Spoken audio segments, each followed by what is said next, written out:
हरि जय जय हरि जय जय हरि हरि जय जय विठोबान जय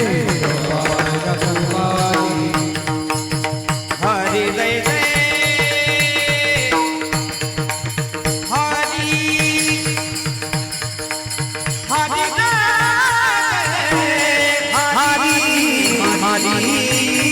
जय हरि जय जय हरि हरि जय जय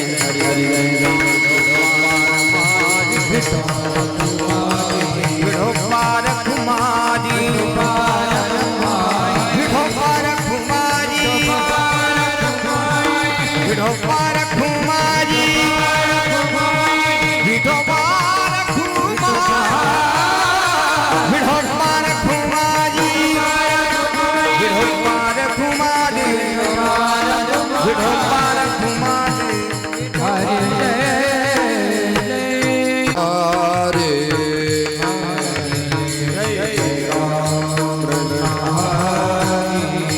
हरि जय जय राम कृष्ण हरे हरि जय जय राम कृष्ण हरि जय जय राम कृष्ण हरि जय जय राम कृष्ण जय जय राम कृष्ण जय जय राम कृष्ण जय जय राम कृष्ण जय जय राम कृष्ण जय जय राम कृष्ण जय जय राम कृष्ण जय जय राम कृष्ण जय जय राम कृष्ण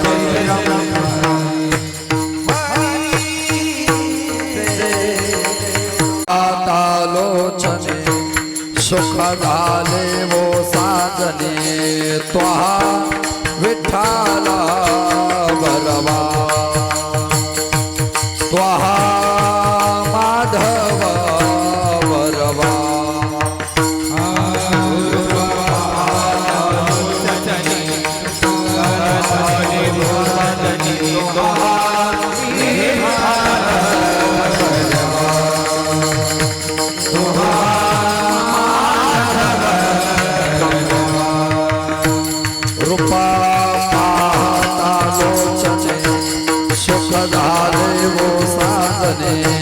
त्वहा विठ्ठला बलवा त्वहा माधव बलवा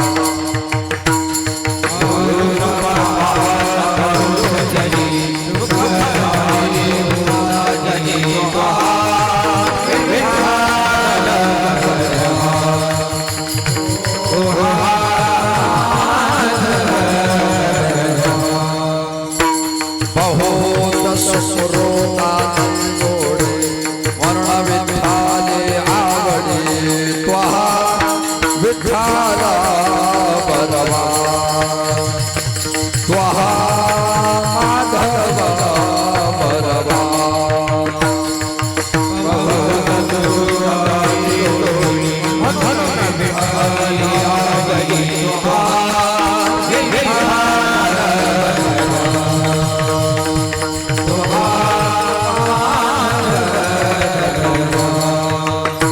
सर्व सुखाचे आगर वापर फुमा देवीवर त्वा विठ्ठल परवा त्वा माधव परवा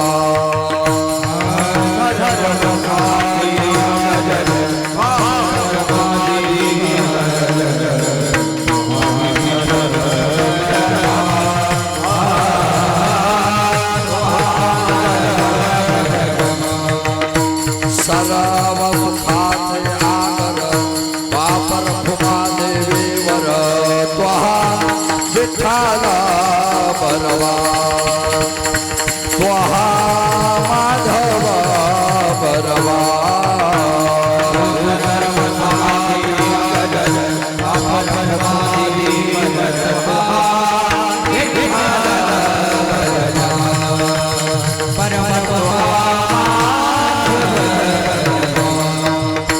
जय जय राम कृष्ण हरि जय जय राम कृष्ण हरि जय जय राम कृष्ण जय जय राम कृष्ण जय जय राम कृष्ण हरि जय जय राम कृष्ण हरि राम कृष्ण हरि जय जय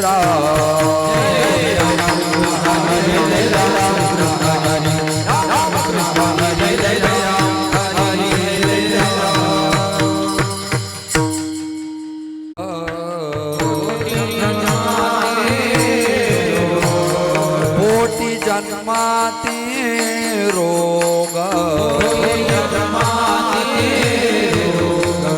तरी का म्हणावे आप्त वर्ग तरी का म्हणावे आप्त वर्ग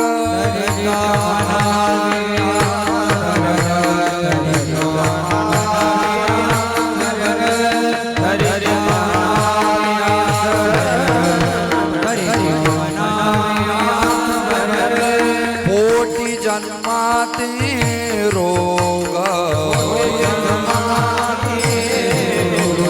पोटी जन्माती रोग तरी का म्हणावे आप्त वर्ग तरी का म्हणावे आप्त वर्ग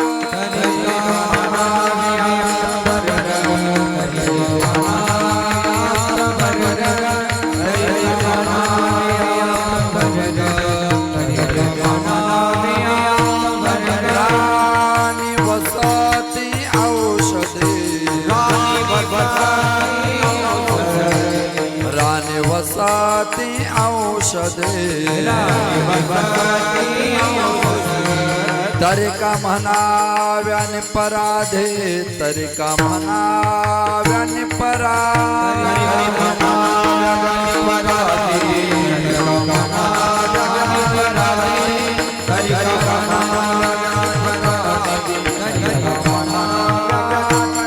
राणी वसती औषधे राणी वसती औषधे तरी का म्हणाव्याने पराधे तरी का म्हणाव्याने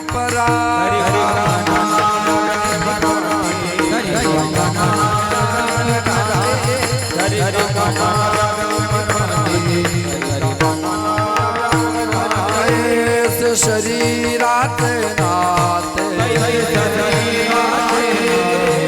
ऐसे शरीरात नाते तुका मने सर्वाप्ते तुका मने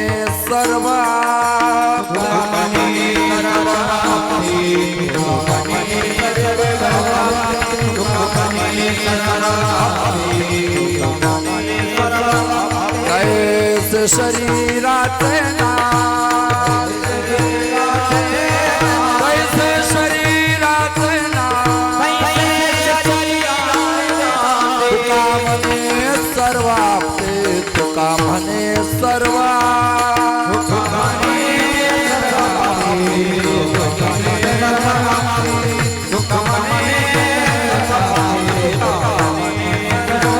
राणी वसती औषधे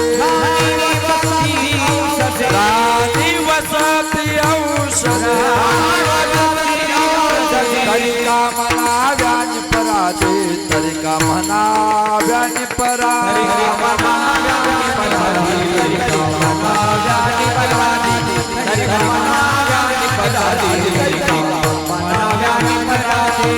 ढोबा रखुमाय हरि जय जय ढोबा रखुमाय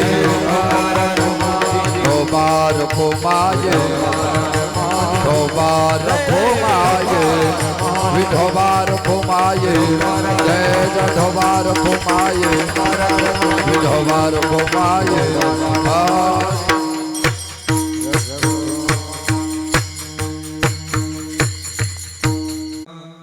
रे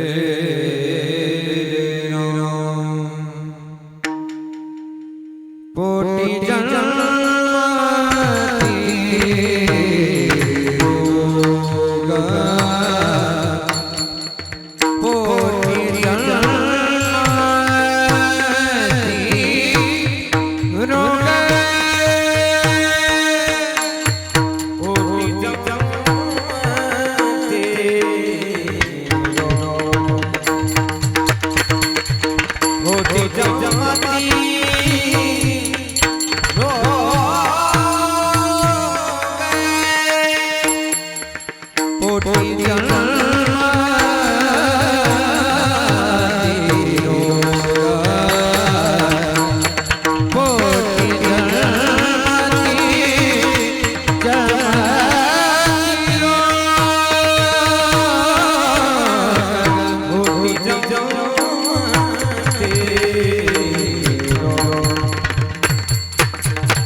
तरी का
तरी का म्हणाव्या निपराधी निपराधी निपराधी तरी का म्हणाव्या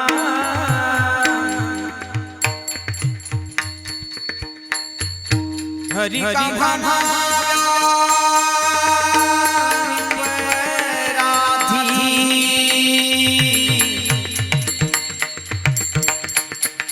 हरि हरि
जन्मत्युरोग पोटे जन्मत्युरोग तरिका म्हणावे आप्तवर्ग राणी वसती औषधी तरिका म्हणाव्या निपराधी तैसे शरीराचे नाते तुका म्हणे सर्व आपते राणी वसती औषधी तरिका म्हणाव्या निपराधी योंत प्रवेश मम वाच मिमां प्रसुप्तां संजीवयत्यखिल शक्तिधरस्वधामनां अन्यांश्चास्य चरणश्रवणत्वगाज प्राणान् नमो भगवते पुरुषाय तुभ्यं पांडुरंगा करो प्रथमा नमना पांडुरंगा करो प्रथमा नमन पांडुरंगा करो प्रथमा नमन पांडुरंगा करो प्रथमा नमन तुझरी चरण संतारिया चरण संतारिया तुझरी चरण संतारिया जगता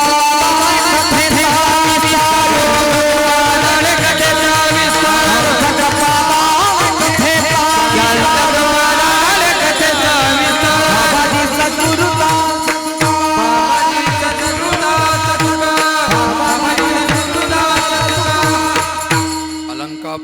सिंहासन संपदांबोज तेजस्पुर दिक्प्रदेशम विधींद्रादिदेवैः सदा सूयमानं समाधि समृत्तिं भजे ज्ञानदेवं नमो ज्ञानेश्वरा नमो ज्ञानेश्वरा नमो ज्ञानेश्वरा नमो ज्ञानेश्वरा निवृत्ति उदारा सोपान देवा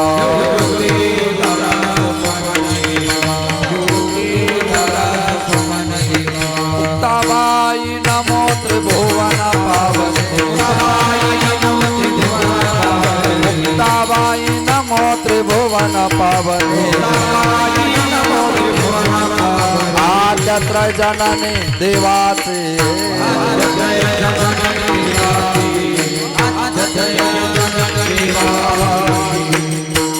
मनोजं मारुत तुल्य वेगं जितेन्द्रियं बुद्धिमत्तां वरिष्ठं वातात्मजं वानरयोथ मुख्यं श्रीरामदूतं शरणं प्रपद्ये सेवे लागे सेवक झालो तुमच्या लागलो निज चरणा अहो स्वामी तुकया देवा यावरी हे न करावा अवेरू नमो जन्मभूमी जते जन्मलो मे नमो कर्मभूमी जथे वाढिलो मे नमो अलंकापुर भूमी जत ज्ञान पाहावी तो झालो आम्ही नमो भारत राष्ट्रभूमी जिच्या पडू इथून पुढे कामी विठाल विठाल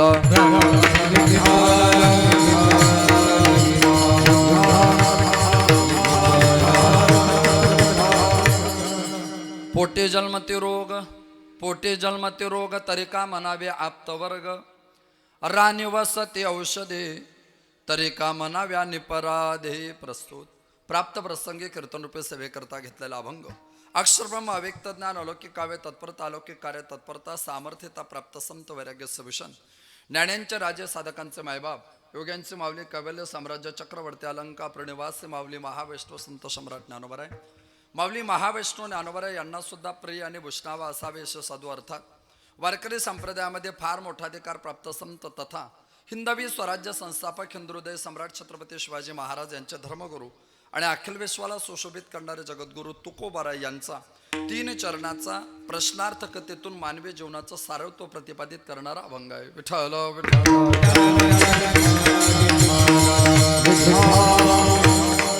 अभंग पंचमेद्यमाते तुकोपनिषदकार वैराग्यराज रसिकत्व प्राप्त जगद्गुरू तुकोबाराय यांचा असून अभंगातील प्रास्ताविकता प्रतिपादित करण्याअगोदर परिहार देणे इष्ट निवारे तथा ते गरजेचं सुद्धा आहे. किम निमित्ताने तुम्ही आपण सगळेजण आज त्या पवित्र पावन धर्म मंडपामध्ये एकत्रित आलेले आहात. रसिकता भाऊकता चतुरता सजगता श्रोत्याच्या भक्तिशास्त्राच्या श्रवण मात्राच्या चत्वार्यांत करणाने कारणे परंपरा सगळ्यांना ज्ञातव्यसलच आहेच. वक्त्याचं प्रधान कर्तव्या नात्याने थोरा मोठ्यांच्या पदस्पर्शाने पनित पावित वसलेल्या असलेल्या आपल्या पवित्र पावन नगरीमध्ये भगवंताच्या असीम कृपेने साधू संतांच्या कृपाशीर्वादाने समस्त पंचक्रोशी ग्रामस्थांच्या मानवी सामंजस्याने आपण सगळेजण मानवी जीवन जगत आहात.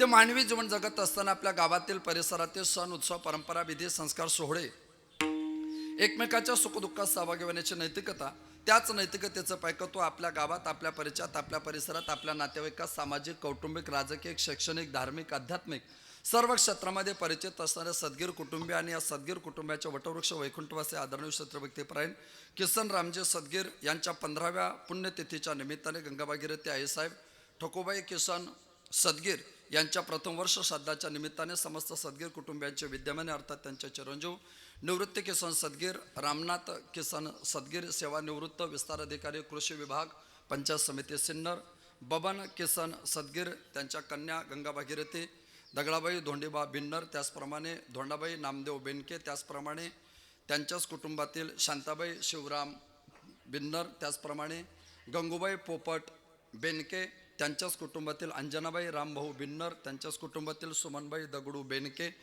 त्यांच्याच कुटुंबातील रेणुका ज्ञानेश्वर खाडगीर आणि त्यांच्याच कुटुंबातील रंजनाबाई लक्ष्मण घोडसरे त्याचप्रमाणे त्यांच्याच कुटुंबातील त्यांच्या सोनबाई पार्वताबाई निवृत्ती सद्गीर छाया रामनाथ सद्गीर त्याचप्रमाणे मीराबाई बबन सद्गीर सोमनाथ निवृत्ती सद्गीर पांडुरंग निवृत्ती सद्गीर नामदेव निवृत्ती सद्गीर पवन रामनाथ सद्गीर त्यांच्याच कुटुंबातील अलकाबाई पांडुरंग बिन्नर त्याचप्रमाणे त्यांच्याच कुटुंबातील भारती रामदास बोगीर त्यांच्याच कुटुंबातील खऱ्या अर्थाने जनाबाई शांताराम बिन्नर, त्याचप्रमाणे त्यांच्याच कुटुंबातील रुपारी दत्तात्रय बिन्नर आणि त्यांच्याच कुटुंबातील अर्चना धोंडीराम रहाटे, पल्लवी भास्कर ढोन्नर, त्यांच्याच कुटुंबातील किरण बबन सदगीर, अरुण बबन सदगीर, अविनाश सोमनाथ सदगीर, त्यांच्याच कुटुंबातील गायत्री दीक्षा सेजल प्रांजल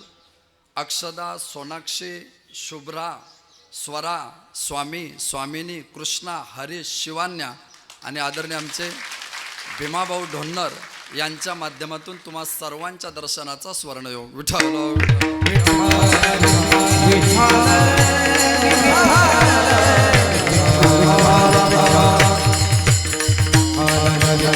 ऐका, अभंग जगद्गुरु तुकोबरायांचं, जगद्गुरु तुकोबरायांची गोड भूमिका, प्रश्नार्थक भूमिका आहे. तुकोबराय तुमच्याशी माझ्याशी प्रश्नार्थकतेच्या भाषेतून खऱ्या अर्थाने आजच्या अभंगातून बोलतात. पोटे जन्मती रोग तरी का म्हणावे आप्तवर्ग. आपण आजारी पडतो, आपल्याला व्याधी होतात, आपल्याला रोग होतात, आपल्याला आजार होतात. जेव्हा आपण आजारी पडतो, आपल्याला व्याधी होतात, आपल्याला रोग होतात. आजारी जेव्हा पडतो तेव्हा तो आजार, तो रोग, ती व्याधी आपल्या पोटी जन्माला येते. आजार आपल्या पोटी जन्माला येतो. मग आपल्या पोटी जन्माला आला म्हणजे तो काही आपला नातेवाईक होत नाही. आजार आपल्या पोटी जन्माला आला तो आजार वाढला पाहिजे याच्याकरता आपण प्रयत्न करत नाही. तो आजार संपला पाहिजे याच्याकरता प्रयत्न करतो. तो आजार जरी आपल्या पोटी जन्माला आलेला असला तरी तो आपल्याकरता चांगला नाही याची आपल्याला जाणीव आहे. तसं घरदार पती पत्नी मुलं बाळं सत्ता संपत्ती हे जे आपल्या पोटी जन्माला आले हे आपल्याकरता चांगलेच असतील याची शाश्वती नाही. तुकाराम महाराज म्हटले तरी का म्हणावे आप्तवर्ग. रोग जर पोटी जन्माला आला तर आजाराला तुम्ही नातेवाईक समजत नाही ना, मग घरदार हे सुद्धा एक प्रकारे आजारच आहे. यांनाही जवळचं समजू नका. तुम्ही म्हणाला असं घडत नाही. आजारावर मात करण्याकरता ज्याची गरज असते त्याला औषधी बनतात. मग औषधी वनामध्ये नाना प्रकारच्या, राणी वसती औषधी, रानामध्ये नाना प्रकारच्या औषधी. मग या नाना प्रकारच्या औषधी जर असते त्या औषधी निपराधी असतात का? औषधीमध्ये अपराध नाही का? औषधीमध्ये दोष नाही का? तर आयुर्वेद सांगतं की औषधीमध्ये दोष आहे. औषधीमध्ये पहिला दोष कोणता आहे? औषधीमध्ये पहिला दोष आहे की आजार एक असेल आणि औषधी जर दुसरी घेतली तर ती औषधी घातक ठरते. ती औषधी घातक ठरते. औषधी कमी प्रमाणात घेतली तरी तिचा परिणाम दिसत नाही. औषधी जास्त प्रमाणात घेतली की परिणाम जास्त दिसतो. म्हणजे रोगी जातो रोग शिल्लक राहतो. तरी का म्हणाव्या निपराधी. औषधीमध्ये सुद्धा अपराध आहे. म्हणजे जसं औषध किती चांगले असले तरी औषधाची मात्रा चुकली की त्याचा अपराध आहे, तसं कुटुंब किती चांगलं असलं तरी त्याच्यासोबत राहण्याची मात्रा चुकली की तो सुद्धा अपराधच आहे. या संसाराचं जीवन तसंच आहे. तैसे शरीराचे नाते तुका म्हणे सर्व आपते. या शरीराचे नातेवाईक सुद्धा त्याच पद्धतीचे आहेत. विठ्ठल विठ्ठल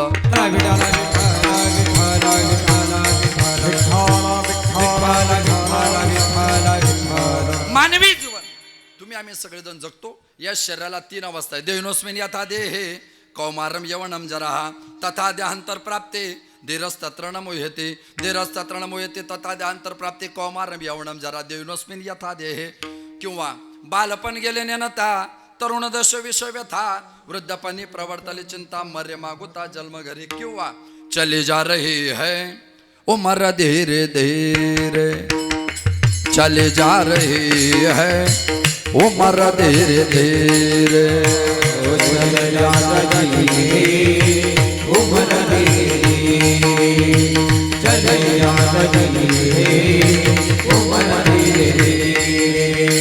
बालपन बेटा जवाने बेटे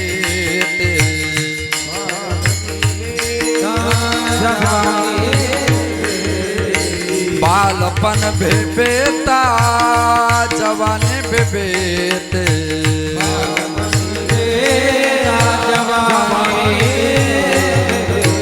बुढ़ापा भी आ रहा है धीरे धीरे चली जा रही है उम्र धीरे धीरे चली जा रही है उम्र धीरे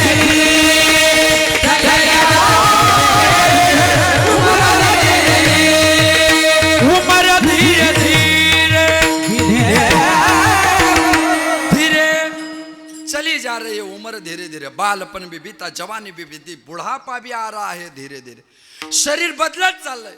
त्याच्या अपेक्षा त्याच्या आकांक्षा आणि त्याची स्थिती दर्शनता बदलते. शास्त्र सांगतं 1 गतीचं गत्यंतर, 2 स्थितीचं स्थित्यंतर आणि 3 अवस्थेचं अवस्थांतर झाल्याशिवाय राहत नाही. या कालानुसार बदल होतो. थंडी ना थंडी, थंडी बच्चों को छूती नाही. लहान पोरांना थंडी वाजत नाही, त्यांच्या अंगावर कापड टाका ते लगेच बाजूला फेकतात. थंडी बच्चों को छूती नहीं लेकिन जवानों को छेड़ती नहीं. ठंडी बच्चों को छूती नहीं, जवानों को छेड़ती नहीं और बूढ़ों को छोड़ती नहीं. काळ बदलला, तिची स्थिती बदलली. गतीचं गत्यंतर, स्थितीचं स्थित्यंतर आणि अवस्थेचं अवस्थांतर झालं की शरीरामध्ये बदल संपवतो. बदल कितीही झाला तरी बदलाची गरज कधी बदलत नसते. बदल किती झाला तरी बदलाची गरज कधी बदलत नसते. या शरीराच्या बदलाच्या बदलीचा एक स्वतंत्र परिपाक आहे. त्या बदलाच्या बदलीचा परिपाक म्हणजे काय तर बदलाच्या बदलीचा परिपाक म्हणजे आपल्या काही मूलभूत गरजा आहे. माणूस म्हटलं की तुम्हाला मला काही गरजा आहे. आपल्या मूलभूत गरजा किती आहे? एक. मूलभूत गरजा किती आपल्या? हां, बारीक विचार केला तर 2. बर. मूलभूत गरजा किती आपल्या? चांगला विचार केला तर 3. हां, ह्याच्यापेक्षा चांगला विचार केला तर हां, गणिताचा क्लास चाललाय तुमचा. तर माणसाच्या मूलभूत गरजा 3 आहे, पण तशा 4च आहेत. अन्न, वस्त्र, निवारा, सी टाईप मोबाईल चार्जर. मूलभूत गरज, फंडामेंटल राईट, मूलभूत अधिकारच आहे तो आता. हो, अन्न, वस्त्र आणि निवारा या मूलभूत गरजा आहे. पण त्या किती प्रमाणात असाव्या त्याचं मॅनेजमेंट लॉजिक व्यवस्थापन शास्त्र तुकाराम महाराजांनी सांगितलं. निर्वाहापुरते अन्नाच्छादन, आश्रमाचे स्थान, कोपी गुहा. निर्वाहापुरते अन्न, पोषक आणि पूरक असेल असे वस्त्र. माणसाने कपडे कसे घालावे याचं शास्त्र आहे बरं. माणसाने कपडे कसे घालावे असं शास्त्र आहे. आता महिला वर्ग आहे ना, महिला वर्गांमध्ये फक्त भारतात 2च राज्यातल्या महिलांचे कपडे चांगले आहेत असं इतिहासाचं म्हणणं आहे, साहित्याचं म्हणणं आहे, माझं म्हणणं नाही. 2 राज्यातल्या महिला युद्धामध्ये सगळ्यात पटायते. एक महाराष्ट्रातल्या आणि दुसऱ्या पंजाबमधल्या. आपल्याकडे पूर्वी महिला रणांगणात युद्ध करायच्या, आता 10-12 वर्षामध्ये घरात करायला लागल्या. नाहीतर त्यांचा मूळ स्वभाव रणांगणात युद्ध करायचा आहे. रणांगणामध्ये युद्ध करायची ताकद महिलांमध्ये 2 राज्यातल्या महिलांची खास करू नये. त्यामध्ये पंजाबच्या महिलांचा प्रामुख्याने उल्लेख होतो आणि त्यामध्ये महाराष्ट्रातल्या महिलांचा उल्लेख होतो. का? कारण त्याच्या कपड्याची संरचना असे की त्या सहज घोड्यावर मांडू शकतात आणि युद्धाला जाऊ शकतात. पूर्वीच्या काळामध्ये महाराष्ट्रातल्या महिला नऊवारी परिधान करायच्या आणि नऊवारी परिधान करायचं वैशिष्ट्य की घोड्यावर सुद्धा सहज बसता येतं. आता 6 वारीवाल्यांचे मोटरसायकलवर बसायचे सुद्धा प्रॉब्लेम आहे, म्हणून तर त्यांनी महाराष्ट्राचा पंजाब केला. ठीक आहे, हरकत नाही, समजू शकतो मी. रेंज कमी असले की अडचणी येतात. मला आल्याला समजली तर रेंज कमी आहे. तर आपण 2 तास आता नाईलाज आहे, तुम्हाला ऐकावंच लागेल. कानाची तयारी ठेवा. या प्रक्रियेत पंजाबी महिलांचंही तसंच आहे. पुरुषाने सुद्धा कपडे कसे परिधान करावे त्याचं शास्त्र आहे. परमश्रद्धेय डोंगरेजी महाराज, मी नेहमी सांगतो, गुजरातमध्ये महान संत होऊन गेले परमश्रद्धेय डोंगरेजी महाराज. महाराज म्हणायचे, आदमी जितना फैशन के कपड़े पहनता है उतना दिल में पापी होता है.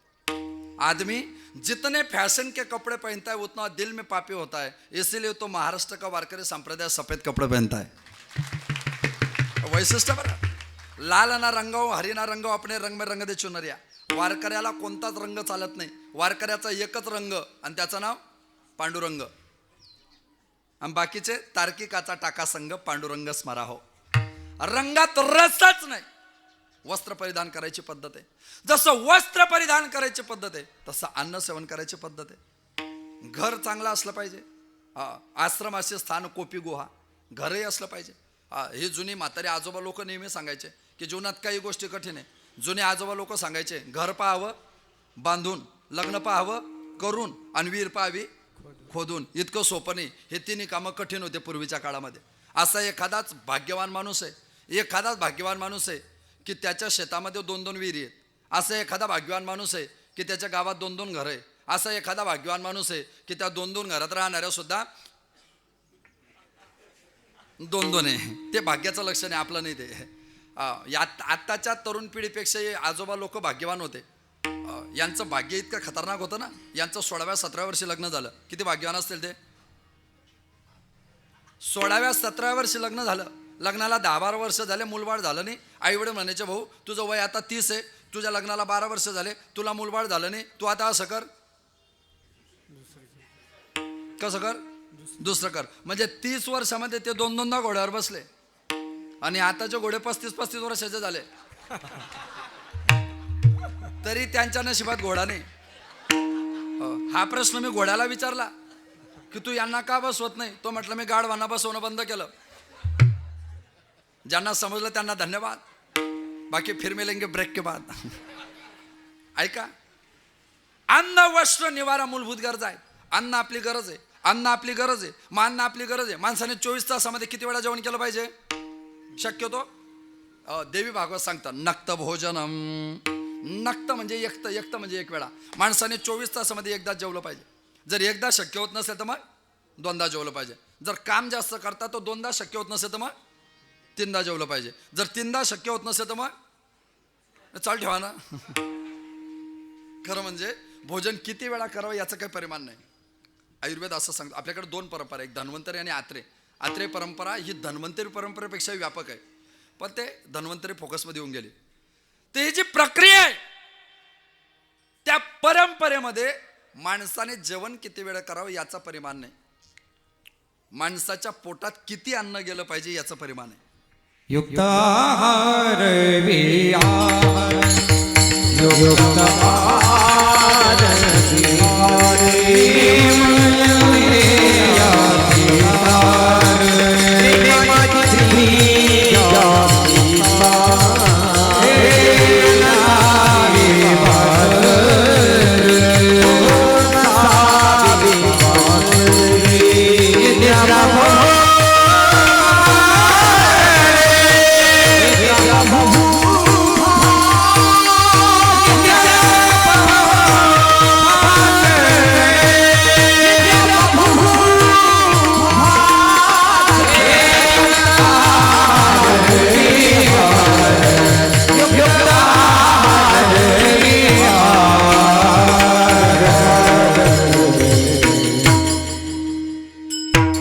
युक्ताहार विहार नेम इंद्रियासी सार.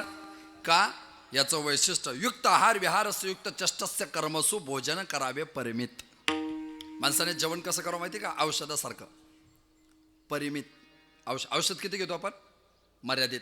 माणसाने जेवण औषधासारखं केलं पाहिजे.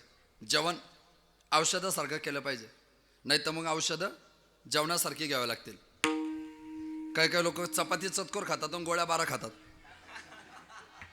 चुकलं की चुकलं शरीराचं जीवन. मी एक अथर्व वेदाचं वाक्य आहे, त्यात एक यजुर्वेदामध्ये आरोग्याची एक प्रकृती, तिला म्हणतात भैष्यस प्रकृती वेदामध्ये. तिचं असं म्हणणं आहे, ज्याच्या पोटात चुकीचं गेलं त्याचं शरीर संपलं. ज्याच्या पोटात चुकीचं गेलं त्याचं शरीर संपलं, आणि ज्याच्या डोक्यात चुकीचं गेलं त्याचं जीवन संपलं. सगळं करायचं आयुष्यात, 2 गोष्टी करायच्या नाही. पोटात आणि डोक्यात चुकीचं जाऊ द्यायचं नाही. पोटात एकादशी सोमवार गेला नाही तर चालतो, पोटात एकादशी सोमवार गेला नाही तर चालेल, पण बुधवार रविवार गेला नाही पाहिजे. जसं सेव्य महत्वाचं आहे तसं पथ्य महत्वाचं आहे.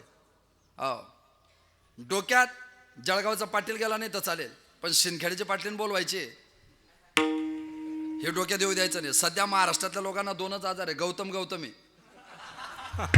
महाराष्ट्रातल्या लोकांना 2च आजार आहे. पैसा पाहिजे तर गौतम अदानी सारखा, आणि गावातल्या तरुण पोरांचं म्हणणं पैसा किती खर्च झाला तर चालेल, एकदा गावात शाबास माझे जातीचे माझं भेटो कोणी. आता कीर्तनात बसलेले जर एवढे बुद्धिवान आहे तर ते घरी असणारे कसे असतील? यांचे जास्त इच्छा आहे गौतमीवर. तर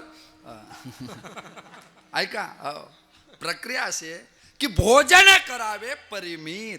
माणसाने 24 तासामध्ये 1.5 किलो, या पोटात आहे ना, 1.5 किलो जेवण गेलं पाहिजे. 1,500 ग्रॅम, 1.5 किलो जेवण केलं पाहिजे. जर जास्त जेवण केलं ना तर शरीर बिघडण्याची शक्यता आहे. मला समजा माझं गाव इथून 350 किलोमीटर आहे, 300-350 किलोमीटर मला प्रवास करत यायचा आहे, आणि अचानक माझा प्रवास चुकला. आणि प्रवास चुकला, मला कमी वेळेमध्ये जास्त किलोमीटर यायचं आहे. मला जर कमी वेळेत जास्त किलोमीटर यायचं असेल तर आता गाडीला काय करावं लागेल? मला वेग वाढवावा लागेल. बरं, गाडीचा वेग वाढवला तर काय होईल?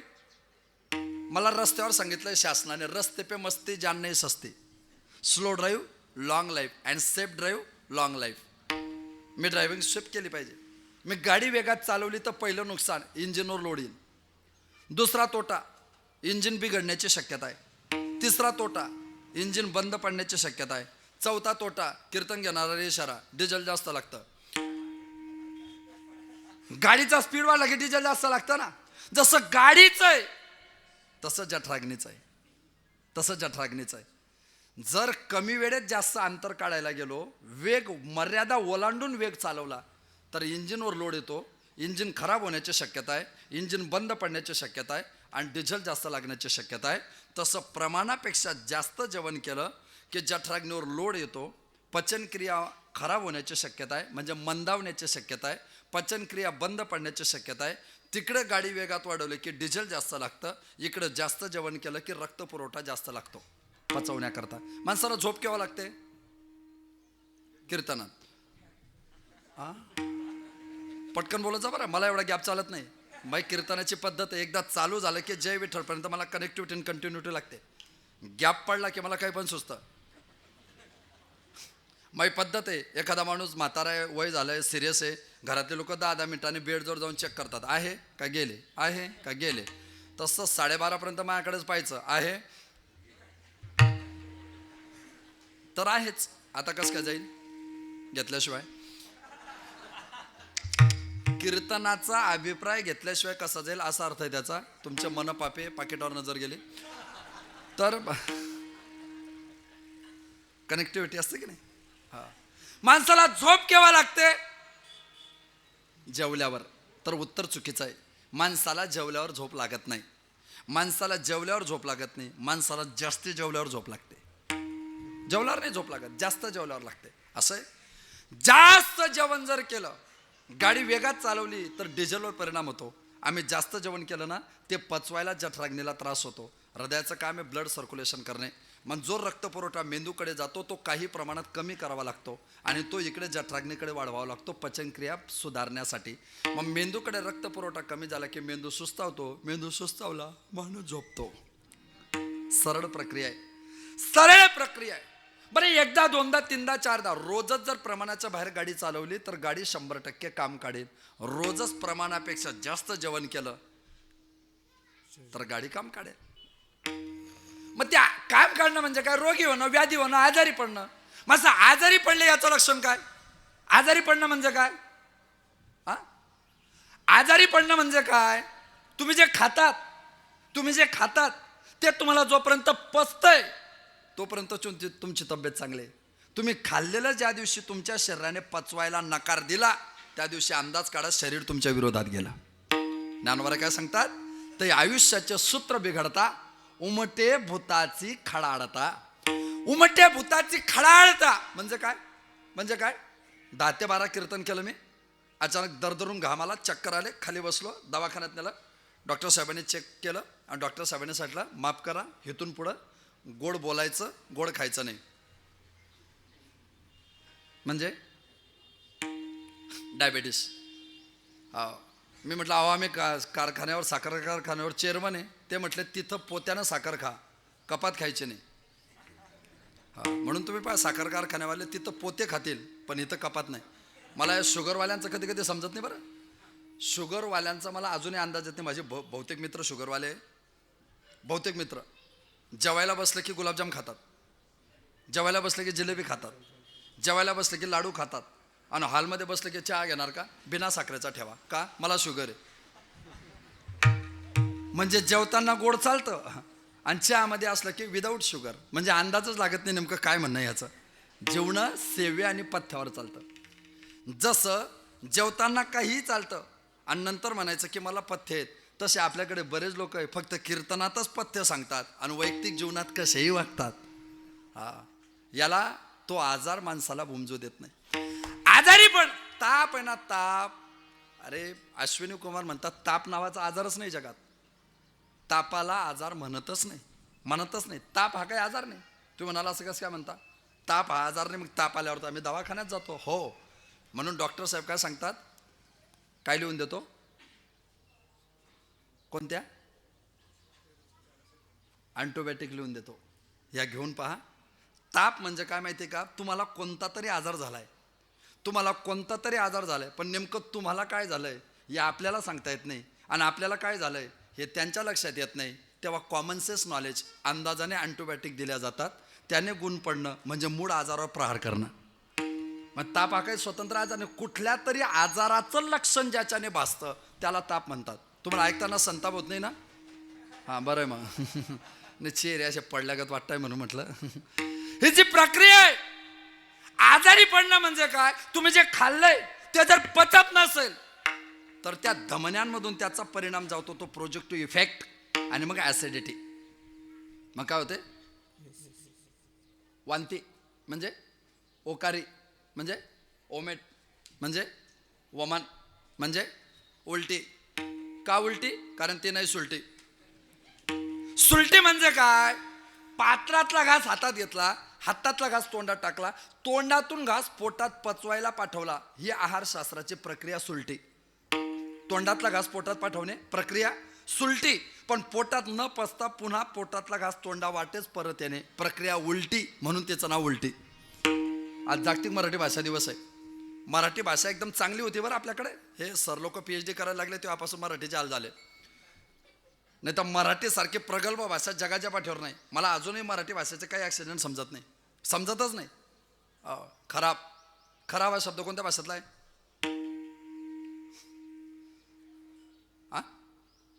खराब. संस्कृत प्लस अरबी. खर म्हणजे गाढव. आपले लोक संस्कृतमध्ये पाण्याला काय म्हणतात? आप. आपल्याकडे पाण्याला नाव काय संस्कृतमध्ये? आप. आणि अरबी लोक आब. अरबी लोक काय म्हणतात? आब. खर म्हणजे गाढव, आब म्हणजे पाणी. गाढवाचं पाणी म्हणजे गाढवाचं मूत्र, त्याला म्हणतात खराब. विश्वकोशामध्ये गाढवाच्या मूत्राला खराब म्हणतात. आणि आमची लोक रात्री कीर्तन खराब होतं. बरं कीर्तन खराब होतं, बरं ते कीर्तनकाराकडे गेले नाही की तो पण खराब होता.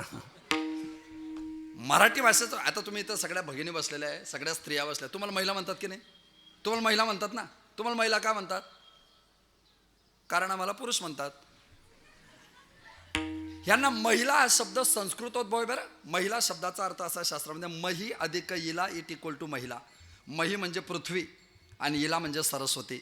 मही म्हणजे पृथ्वी, इला म्हणजे सरस्वती. या पृथ्वी तलावर आपण जन्माला आल्यानंतर सरस्वतीच्या रूपाने आपल्याला जगातलं सगळ्यात पहिलं ज्ञान ज्या माऊलीने दिलं ना, तिला म्हणतात महिला. आपण जन्माला आलो, आपल्याला पहिलं ज्ञान कोणी दिलं? कोणी दिलं? आईने दिलं. बऱ्याच लोकांना ते कमी पडलं, मग त्यांनी लग्न झाल्यावर घेतलं. घेणं महत्वाचं आहे, कुठून का होईना घेता येत ना. ते मानसिकता आहे ना त्यांची जिवंत, याला जास्त महत्व आहे. मराठी भाषा ही स्वतंत्र पद्धतीने प्रवास करते. आपल्याला तिकडे इतका प्रवास करायचा नाही. ते जे पचत नाही ना, मग आजार जन्माला येतात. साधं गणित आहे. खाल्लेलं जोपर्यंत पचतंय ना तोपर्यंत चांगलं आहे. नाही पचलं ना आजार आहे. आपण जे चांगलं कीर्तन ऐकतो ना, ऐकलेलं कीर्तन जोपर्यंत माणसाला पचतं ना तोपर्यंत आपली तब्येत चांगली आहे. कीर्तन ऐकून कीर्तनकारावरच संशय यायला लागला की आजार काढा जन्माला आलेला आहे. आजार जन्माला यायला फार मोठी ताकद लागत नाही. माणसाला संप्रदायावर संशय येतो, देवावर, धर्मावर, देशावर संशय येणं हे समाजातल्या आजारी माणसाची लक्षण आहे. ज्याला ज्ञानोबा तुकोबराच्या वाङ्मयावर संशय येतो, हे आजारी पडण्याचे लक्षण आहे. आणि मग तो आजार तुमच्या माझ्या पोटी व्याधीच्या रूपाने जन्माला येतो. आणि आजार जन्माला आला की तो आजार वाढावा याच्यासाठी आपण प्रयत्न करतो का? तर करतच नाही. ही प्रश्नार्थक भूमिका तुकोबराय देतात अभंगाच्या पहिल्या चरणात. पोटी जन्मती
जन्मती रोग तरी का म्हणावे आप्त वर्ग. ते रोग जन्माला येतात. आता आपण आजारी पडलो की आपण कुठे जातो? दवाखान्यात जातो की नाही? दवाखान्यात 3 पद्धती आहे: आयुर्वेद, ॲलोपॅथी, होमिओपॅथी. त्या तिन्हींचे स्वतंत्र. आणि दवाखान्यात जाताना डॉक्टरकडे जायचं बरं. एका डॉक्टर साहेबांनी दवाखाना काढला. आता डॉक्टर साहेब आले, दवाखाना आला म्हणजे तिथं कंपाऊंडर आला. 2, 4, 6, 8, 10 महिने, वर्ष, 1.5 वर्ष, 3 वर्ष, 4 वर्ष, 5 वर्ष तो कंपाऊंडर ट्रेन झाला. तो इतका ट्रेन झाला, दवाखान्यात पेशंट आलं की डॉक्टर साहेब म्हणायचे, ह्याचा ताप चेक कर, ह्याचा BP चेक कर, ह्याला IV लाव, ह्याला इंजेक्शन दे, ह्याला गोळ्या दे. तो कंपाऊंडर 5 वर्षात ट्रेन झाला. बट रिवाइंड माइंड, रिकामं डोकं सैतानाचं घर. आणि एक दिवस त्या कंपाऊंडरच्या डोक्यात विचार आला की दवाखान्यात येणारे 70% पेशंट तर मीच पाहतो. मग मी यांच्या हाताखाली काम करण्यापेक्षा स्वतःचा दवाखाना टाकला तर काय होईल? आणि त्या कंपाऊंडरने दवाखाना टाकला. 2, 4, 8 दिवसामध्ये एक पेशंट आलं. आता त्याचं अंदाजाचं ज्ञान, थोडंसं अनुभवाचं ज्ञान. त्याने त्या पेशंटवर ट्रीटमेंट केली. पेशंटची तब्येत अचानक बिघडली. त्या पेशंटला त्याच्या दवाखान्यातून काढलं आणि जे मूळ डॉक्टर साहेब होते त्यांच्या दवाखान्यात आयसोलेट केलं. पेशंट 2-3 दिवसामध्ये स्टेबल झालं. हा कंपाऊंडरचा डॉक्टर मूळ डॉक्टरांकडे गेला. जी औषधी तुम्ही देता तीच औषधी मी दिली.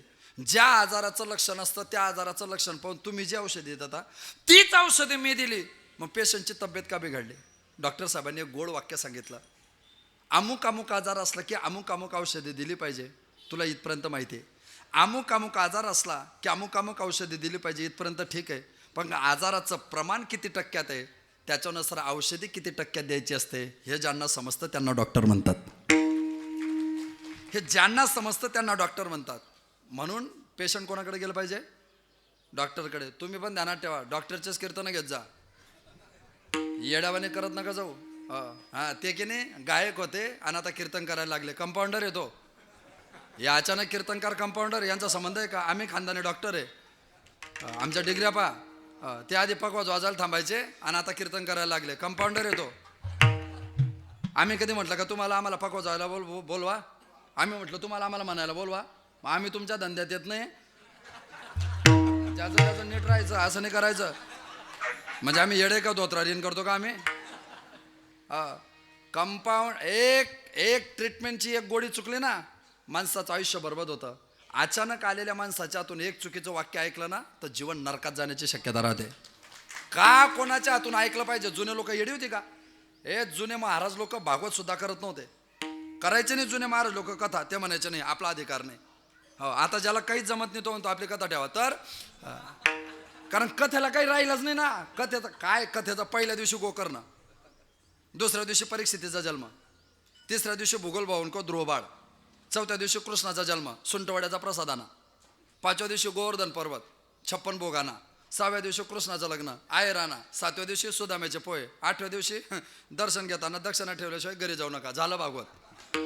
काय लागतं त्याला? काय फार बुद्धिमान माणसाचे लक्ष नाही का ते? तर प्रक्रिया बदलत चालली. ट्रीटमेंट चुकू नका देऊ. एक गोळी चुकली ना तर शरीर आयसोलेट होण्याची शक्यता आहे. एक निर्णय चुकला ना मित्रांनो तर माणसाचं जीवन नरकात आयसोलेट होण्याची शक्यता आहे. योग्य डॉक्टरकडे गेलो पाहिजे. आणि म्हणून पर्याय 3 प्रकारचे: होमिओपॅथी, ॲलोपॅथी आणि आयुर्वेद आहे. आमच्या अध्यात्मात 3 प्रकारचे पर्याय आहेत: निर्गुण निराकार, निर्गुण साकार आणि सगुण साकार. हे देवाचे 3 प्रकारचे डॉक्टर आहेत. माणसाला 3 प्रकारचा आजार आहे. त्रिविध ताप आपल्याला आहे: आधी भौतिक, आधी दैविक आणि आध्यात्मिक. हे घालवण्याकरता वैशिष्ट्य बरं. होमिओपॅथी आत्ता आली तुमची 1770, 1785, 95. त्याच्या अगोदर जिचा जन्म झाला त्याचं नाव आहे ॲलोपॅथी. ॲलोपॅथीचा जन्म इसवी पूर्व 370 ते इसवी पूर्व 460, 90 वर्ष जगला तो. तिचा प्रणेता आहे हिप्पोक्रेटिस. आजही MBBS झाल्यावर प्रॅक्टिस करताना हिप्पोक्रेटिसची शपथ घ्यावी लागते. मराठीत एक संकलन आहे हिप्पोक्रेटिसची शपथ. एकदा वाचा. आपल्याकडे माणसं वाचत नाही म्हणून वाचत नाही. त्या हिप्पोक्रेटिसचा जन्म ग्रीक नावाच्या देशात कोस नावाच्या बेटावर झाला. त्याने ते गोड्या औषधीच्या संबंधाने त्याने काही टेक्नॉलॉजी उभ्या केल्या. त्याचा तपासाचा जनकच त्याला म्हटलं जातं. आणि मग सगळे लोक त्याला हार वगैरे घेऊन गेले, त्याचा सत्कार करायला लागले. तो म्हटला मला हार देऊ नका, पैसे द्या. आता माणसाची भूमिका असते. आता आम्ही कधी कधी कीर्तनाला गेलो, लोक 2-2 हजाराच्या आरगाड्यात टाकतात. त्यांना सांगावं लागतं की एवढे पैसे हारावर खर्च करण्यापेक्षा काय उपयोग काय त्याचा? बरं ते हार तुम्ही गड्यात टाकता, ते हार ओले राहतात, ते शर्टावर डाग पडतात. हे शर्ट घरी काढलं की बाथरूममध्ये आमच्या नावाने हरिपाठ होतो. आपल्याला सांगावं लागतं माझा काही दोष नाही, त्यांनी हार टाकला होता. ती म्हणे त्यांना समजत नव्हतं, त्यांचा पहिलाच प्रसंग होता, तुझा रोज होता तरी तुला समजत नाही का? नवरा किती हुशार असला तरी घरी कधीच नसतो. हे आम्ही तुमच्याकडे पाहून शिकलो. हा मग ज्येष्ठाचं मार्गदर्शन लागतं की नाही? आता मी 2 तास बोलतोय, कदाचित तुम्ही म्हणाल जळकेकर महाराज हुशार आहे. कीर्तन ऐकलं की तुम्हाला वाटेल की हुशार आहे. आता माझा प्रॉब्लेम मला माहिती आहे. मी घरून गडबडीत घर राहिलो, चष्मा घर राहिला, मोबाईल घर राहिला, फेटा घर राहिला, नॅपकिन घर राहिली. आमची बाई डायरेक्ट म्हणते हा माणूस पूर्ण मूर्ख, याच्या काहीच ध्यानात राहत नाही. बरं मग तुम्ही मला हसताय तर फक्त माझेच म्हणते का?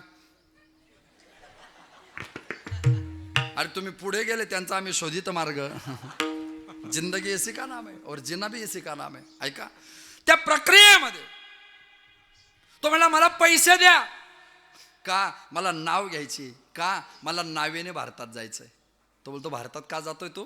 ती भारताची माती मला कपडाला लावायची. पुढचं वाक्य ऐकून तुमच्या अंतःकरणाला धस्स झालं पाहिजे. तो हिप्पोक्रेटिस सांगतो, मी महाराष्ट्रातल्या वारकरी संप्रदायाचं महाभारत आणि रामायण जर वाचलं नसतं तर मला कधीच गोड्या औषधींचा शोध लावता आला नसता. हिप्पोक्रेटिसचं स्टेटमेंट आहे, ऑथोराईज, त्याने अधिकारवाणीने सिद्ध केलेलं स्टेटमेंट आहे. आणि त्या प्रक्रियेतून तो प्रवास करत असताना त्याने प्रवास दर्शनामध्ये त्या हिप्पोक्रेटिसनं ते सगळं तयार केलं आणि तो भारतात आला. त्याला विचारलं गोड्या औषधी ते आहे की नाही इंजेक्शनमध्ये? IV, स्नायूतून, रक्तातून, त्वचेच्या पापुत्र्यात आणि पापुत्र्याच्या खाली 4 प्रकारे आपण देतो की नाही? त्या 4 प्रकाराचा शोध रामायणामध्ये लागला. लक्ष्मण शक्तीमध्ये लक्ष्मणाला शक्ती लागली. त्या लक्ष्मणाला शक्ती लागल्यानंतर त्याच्यावर रामायणात 4 प्रयोग झाले. पहिला प्रयोग विशल्य करणे, दुसरा प्रयोग संधनी, तिसरा प्रयोग सुवर्ण करणे आणि चौथा प्रयोग मृत संजीवनी. हा आता आपले लोक ते झाकीमुळे डायरेक्ट संजीवनी सांगतात. तसं नाही. ते संजीवनी म्हणजे काय? म्हणजे अनस्थिया. लक्ष्मणाला बेशुद्ध पडले होते ना, त्यांना शुद्धीवर आणण्याची प्रक्रिया होती ती. पण शुद्धीवर येण्याच्या अगोदर जखमा क्लिअर करणं गरजेचं होतं. विशल्य करणे म्हणजे जखम स्वच्छ करणे, संधनी म्हणजे शिवणे, पण त्याच्यावर शिवल्यावर टाके पडतात. जुन्या काळात टाके दिसायचे, अलीकडे लेटेस्ट अपडेट व्हर्जन झालंय, आता टाके दिसत नाही. मग ते टाके दिसू नये म्हणून रामायण काळामध्ये त्याच्यावर सुवर्ण संधनी, सोन्याचा लेप लावायचा. आणि मग तो लावल्यानंतर बेशुद्ध पेशंट शुद्धीवर आणण्याकडा त्याच्या पुनर्वसू हो, पुनर्वसूच्या वनस्पतीचा वापर करा. पुनर्वसू फार मोठी वनस्पती बरं आयुर्वेदामध्ये. पुनर्वसूची सुकलेली काडी घ्या, अशी कडकन मोडेल आणि लगेच पेटून जाईल इतकी सुकलेली काडी घ्या आणि चिखलामध्ये रोवा, तिला नवीन पालवी फुटतात. जशी पूर्ण सुकलेली काडी तिला पुनर्वसूची सुकलेली काडी जर पाण्यात लावली तर तिला पुन्हा पालवी येतात. तसं पूर्ण वृक्ष झालेलं सुकलेलं शरीर जर पुनर्वसूचा काढा घेतला तर शरीराला नवचैतन्य प्राप्त होतं, नवचैतन्य प्राप्त होतं. म्हणून त्या पुनर्वसूचा वापर झाला त्याच्यात. त्याने तो काढा, रस, पातळ औषधी, सिरप तयार केलं की नाही. तो बोलतो कुठून केलं आहे? तो बोलतो ते महाभारतात समुद्र मंथन झालं. एका बाजूला देव, एका बाजूला दानव, मेरू पर्वताची रवी. त्या मेरू पर्वतावर हजारो प्रकारचे झाडं होते. त्या हजारो प्रकारच्या झाडांच्या पानांचा, फुलांचा, फळांचा रस, अर्क, द्रव त्या समुद्रामध्ये पडला. तो धन्वंतरीने सगळा कलेक्ट केला, जमा केला आणि देवांना आयुष्य वाढवण्याकरता पहिला काढा दिला, ज्याला वारकरी अमृत म्हणतात. ही परंपरा जिथं जन्माला आली तिचं नाव आहे धन्वंतरी परंपरा. आणि याच्या वेगळी एक परंपरा जन्माला आली, तिचं नाव आहे अत्रेय परंपरा. त्या अत्रेय धन्वंतरी परंपरेत एकाची जबाबदारी चरक ऋषीने घेतली आणि दुसऱ्याचे सुश्रुतने घेतले. पुढे त्यांचे अनुयायी झाले निघंटू, माधव निदान, प्रभाकर, अग्निवेश तंत्र, त्या प्रभाकर चिकित्सा आणि त्या प्रत्येकाने त्या भूमिका, अमृतसागर, या अनेकांनी त्या प्रक्रिया उभ्या केल्या आणि त्या प्रक्रियेतून जीवन उभं केलं. असं आहे की ते लहान पोरांना ताकद आली पाहिजे, लहान पोरं दष्टपटू राहिले पाहिजे की ना महिला वर्ग ना. मग त्याला काय दिलं पाहिजे? चहा बिस्किट. हा, चहामध्ये काय टाकतो आपण? साखर कशी आहे? गोड. बिस्किटमध्ये काय असतं? मीठ आणि साखर परस्पर विरुद्ध धर्म आहे. म्हणून बिस्किट शक्यतो पाण्यात खायची असते, दुधात किंवा चहामध्ये खायची नसते. पण ती हुशार दिदी आहे, 12वी कोरोनामध्ये सुटलेली आहे. त्यामुळे हे कोरोनामध्ये 10वी 12वी सुटलेल्याच्या बुद्धिमत्तेला चॅलेंज नाही. ते कदाचित उद्या सायंटिस्ट पण होतील. फक्त हा पण मेल्यानंतर झाले पाहिजे, नाही तर आपल्या जिवंतपणे आपल्यावरच एखादा शोध लावला त्यांनी तर आपल्या अडचणी वाढतील. ऐका, न्यू कार्टेक नावाचा प्रकार असतो मेंदूमध्ये.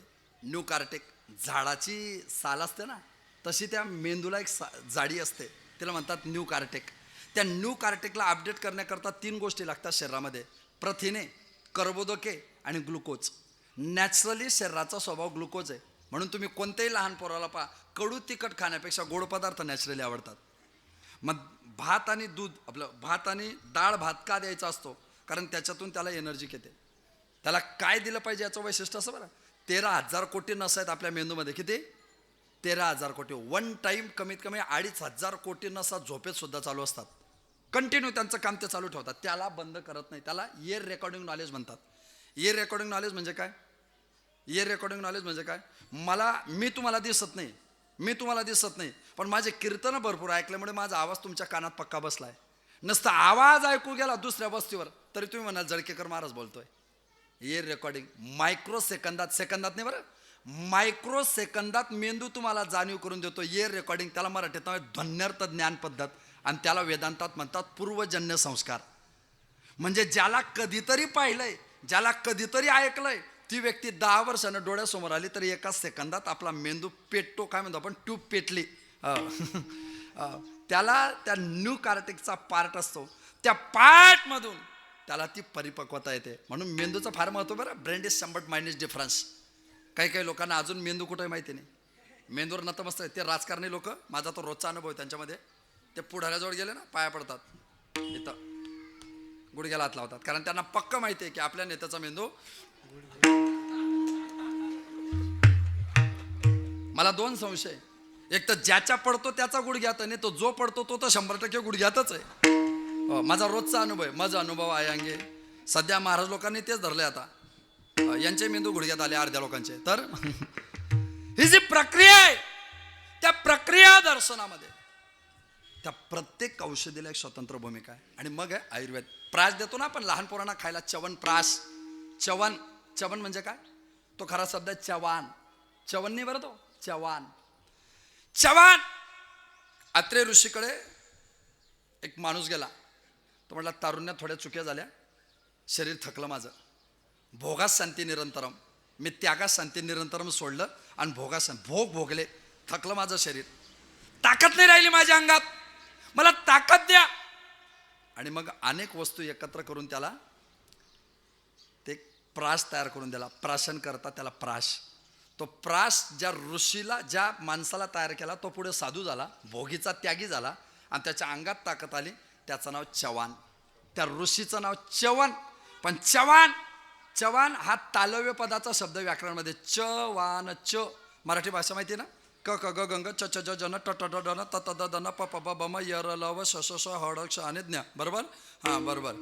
हां, तर काय तुम्हाला पर्यायच नाही आता. सापडलं जे तुझ्या तावडीत, ऐकून घेऊ. तर क ख ग गंग, क ख ग गंग जीभमध्ये कोणालाच लागत नाही, त्याला म्हणतात कंठ. क ख ग गंग च च ज ज य. दाताच्या अर्धा पाऊण इंच मागे, बरोबर जिभेचा अर्धा पाऊण इंच मागचा भाग टच होतो. च च ज ज य. च. आता त्याच्यात पुन्हा कठोर व्यंजन वेगळे असतात. कचट तप, खचट थप, याला कठोर व्यंजन म्हणतात. गजड धब, गजड धब, याला मृदू व्यंजन म्हणतात. मग च हा कठोर आहे, आणि चचा मृदू कोण आहे? च छ ज. चचा कोण आहे? ज. चवान करण्याकरता करावं लागतं जवान. जे करतात ते होतात जवान, म्हणून च्यवन. आणि मग त्या प्रासचं नाव आहे च्यवनप्राश. ते ऋषीचं नाव आहे, ते काही त्या प्रक्रियेचं नाव नाही, ते एका ऋषीचं नाव आहे. आणि मग त्याला ती ताकद आली. ही मूळ ऋग्वेदात तर याच्या मंडल आहे. ऋग्वेदात मंडलाच्या मंडल आहे. परिपक्व ताकद आहे, रिच थिंक टँक, बुद्धीची ताकद. वारकरी संप्रदायाच्या तत्वज्ञानाच्या व्यतिरिक्त कुठे सापडणार तुम्हाला? आणि मग त्याने ते तयार केलं आणि त्याच्यापर्यंत ते उभं करून दिलं. आता असं आहे की दवाखान्यात गेल्यानंतर आमच्या ट्रीटमेंट होते. मग ते आम्हाला डॉक्टर साहेब 2 भूमिका सांगतात, सेव्य आणि पथ्य. हे बघा, हे खा आणि हे खाऊ नका. हे पथ्य. पथ्य ना, पथ्याचंच वैशिष्ट्य सेव्य आणि वर्ज्य. पथ्य म्हणजे काय? हे खाल्लं पाहिजे आणि हे खाल्लं नाही पाहिजे. पथ्य म्हणजे खाऊ नये असा अर्थ नाही बरं. सेव्य आणि वर्ज्य, हे खाल्लं पाहिजे हे तुम्हाला पथ्य आहे, आणि हे नाही खाल्लं पाहिजे हे तुम्हाला पथ्य आहे. तुम्ही असं करा, रोज हा काढा घ्या. हा काढा जर घेतला ना तर तुमचं शरीर तुम्हाला साथ देईल. कोणता काढा? ब्रह्मरस घी काढा तेने पीड़ा वारेल, तेने पीड़ा वारेल, तेने पीड़ा वारेल.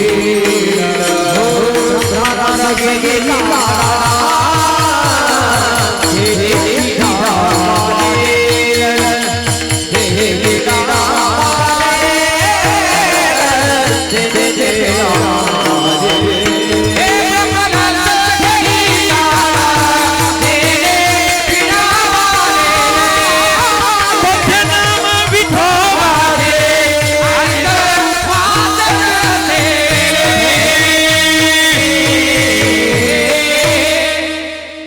एकाच टायमाला गोळ्या पण इंजेक्शन देऊन दिले. ओ ब्रह्मरस घेई काढा पिढा वारेल, पण पथ्य नाम विठोबाचे अनेक वाचे न सेवे. तुम्हाला पथ्य आहे बरं, विठोबाचं नाव पथ्य आहे, ते कायम घ्यावं लागेल. हो, या औषधीच्या व्यतिरिक्त दुसऱ्याने फुकट दिली तरी औषधी घ्यायचे नाही. डॉक्टर साहेब सांगतात ना, याच्या व्यतिरिक्त दुसरं घ्यायचंच नाही. माझ्यावर विश्वास ठेवा. तसं तुकाराम महाराज म्हटलं, पथ्य नाम विठोबाचे अनेक वाचे न सेवे. वाचेने दुसरं घ्यायचं नाही, फक्त देवाचं नाव घ्यायचं, आणि त्या औषधी पूर्ण घ्यायचं, पूर्ण घ्यायचे. भले शिव्या द्या. लहानपणी तुमचा माझा प्रत्येकाचा अनुभव असेल. दवाखान्यात गेलो की डॉक्टर साहेबांनी इंजेक्शन दिलं किंवा गोड्या औषधी दिल्या तर त्या औषधी शक्यतो कडू. तुम्ही काय आणि मी काय, सगळे सारखेच. आपण खरं बोलायचं, जर कडू औषधी दिली तर ती औषधी घेताना आपण डॉक्टर साहेबांच्या नावाने कोणता हरिपाठ म्हणतो? काय करतो आपण? तोंडातून आपण शब्द बोलतो. काही काही लहान पोरं इंजेक्शन देताना डॉक्टर साहेबांना शिव्या देतात. ते म्हणतात, किती शिव्या दे, मला किती शिव्या दे, मी कडू औषध दिलं म्हणून माझ्या विरोधात किती बोल, पण मला माहिती आहे माझं औषध घेतल्यावर तुझी तब्येत सुधारणार आहे. तुकाराम महाराज म्हटले, माझ्या कीर्तनाला, माझ्या वाङ्मयाला तुम्ही किती विरोध करा, पण माझ्या वाङ्मयाचं औषध घेतलं की तुमच्या संसारात तब्येत सुधारणार आहे. जसं पेशंटने किती शिव्या दिल्या तर त्या मनाला न लावता त्याच्यावर योग्य इलाज करतात. इलाज कडू असेल पण परिणाम चांगला असतो. तसं कधी कधी काही काही लोकांना आम्ही कडू बोललो तर वाईट वाटतं, पण त्याचा परिणाम जर तुमच्या उद्धारा करता असेल तर तो चांगलाच असतो. माझं तर म्हणणंच आहे, कीर्तन कसं करता ऐकायचं, कसं करता ऐकायचं. कीर्तनाला चांगले लोक येतं का वाईट? जे चांगले आहे ते तर बोला, बाकीच्या नंतर पाहू आपण, त्यांचं सोडून द्या. समजा कीर्तनाला चांगले लोक येतात का वाईट? चांगले लोक. मग चांगले लोक कीर्तनाला येतात. कीर्तनाची गरज चांगल्या लोकांना आहे का वाईट लोकांना? गरज कोणाला आहे? वाईट लोकांना आहे ना. तुम्ही चांगलेच आहे ना, तुम्हाला काय गरज आहे? आज चांगले आहे ते चांगलेच आहे ना, त्यांना काय गरज आहे? कीर्तनाची गरज कोणाला आहे? वाईट लोकांना. आणि कीर्तनाला कोण येतात? मग चांगले लोक कीर्तनाला काय येतात? यांना कीर्तन आवडतं का? खोटं आहे. हे चांगले लोक कीर्तनाला काय येतात यांचा एक प्रॉब्लेम आहे. या चांगल्या लोकांना पण वाईट लोकांची निंदा आवडते आणि ते महाराजकडून कीर्तनात ऐकायला भेटते म्हणून येतात. हेही पराक्रमी असतात महाराज लोक. दारू पिऊ नका, दारू पिऊ नका, दारू पिऊ नका, दारू पिऊ नका. का पिऊ नका? का पिऊ नका? माझा विरोध आहे. का पिऊ नका? 142 कोटी लोकसंख्या झाली, तो त्याच्या मार्गाने मोक्षाला जातोय. तुमचं काय बिघडतंय? त्याला प्रतिबंध तुम्ही काय करू शकता? त्याची इच्छा आहे 40व्या वर्षी मोक्षाला जायचंय. दवाखान्यात ऍडमिट केलं, डॉक्टर साहेबांनी लिव्हर सडलं, मरशील आता 2 महिन्यात. सांग काय इच्छा आहे?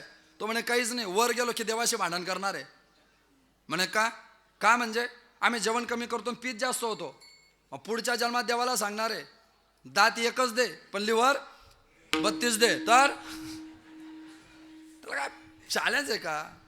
दारू पिणारा चौकात भेटला की कीर्तनकाराच्या पाया पडतो, आणि कीर्तनकार कीर्तनात दारू पिणाऱ्याची इज्जत घेतो. तुमचा माझा प्रत्येकाचा स्वभाव आहे. माझ्या सकट तुम्ही तुमच्या वाईट माणसाची निंदा ऐकताना माणसाच्या कानाला आनंद वाटतो. पण एक सांगू का, ज्या दिवसाची वाईटाची निंदा आवडताना आनंद बंद झाला आणि देवाचे गुण ऐकताना कानाला आनंद झाला, त्या दिवशी आपला परमार्थ सफल झाला. सफल सफल. आता तुम्हाला कुठल्याच स्टेटमेंटची गरज नाही. परिपक्व झालो आपण, ताकद आली तुमच्या माझ्यामध्ये. ते वैभवशाली जीवन तुमच्या माझ्या शरीराने प्राप्त केलं. ते जीवन प्राप्त करण्याकरता हे जे सगळं घालवण्याकरता तुका म्हणे आम्हा एकांताचा वास ब्रह्मी ब्रह्मरस सेवू सदा. आता काही रस घेण्याची पद्धत आहे, काही काढा घेण्याची पद्धत आहे. वनस्पती एकच आहे, पण तापवून थंड केल्या जाते आणि परिमाण निम्मे किंवा पाव टक्क्यात आणलं जातं, त्याला काढा म्हणतात. आणि सरळ काढल्या जातो त्याला रस म्हणतात.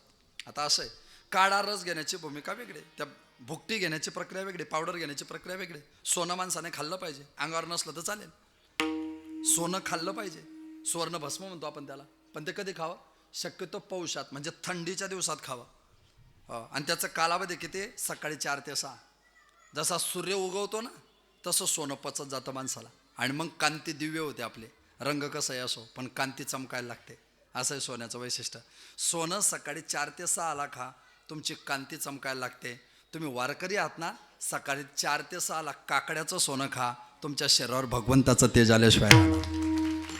कोटी ब्रह्म हत्या मुख पाहता जाती, आणि ब्रह्महत्या गेली की चेहऱ्यावर तेज नाही येणार का साधूचं? आहा, असा चेहरा दिसो. काम क्रोध मद मत्सर यांचा काकडा केला. आणि या पद्धतीने सगळे आजार घालवायचे असतात. आणि या आजार घालवत असताना वैशिष्ट्य आहे बरं, पण या आजारावर प्रेम नाही करायचं. तरी का म्हणावे आप्तवर्ग? त्यांना आप्तवर्ग म्हणाल का तुम्ही?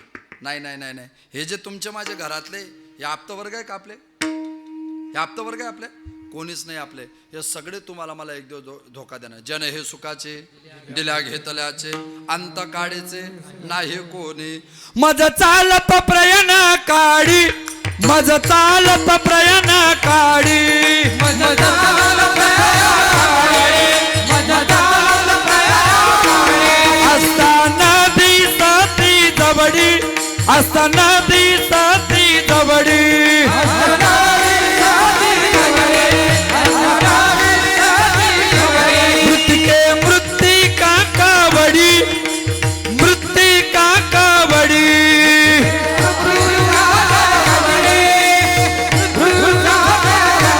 एकले मेळे संचेताचे,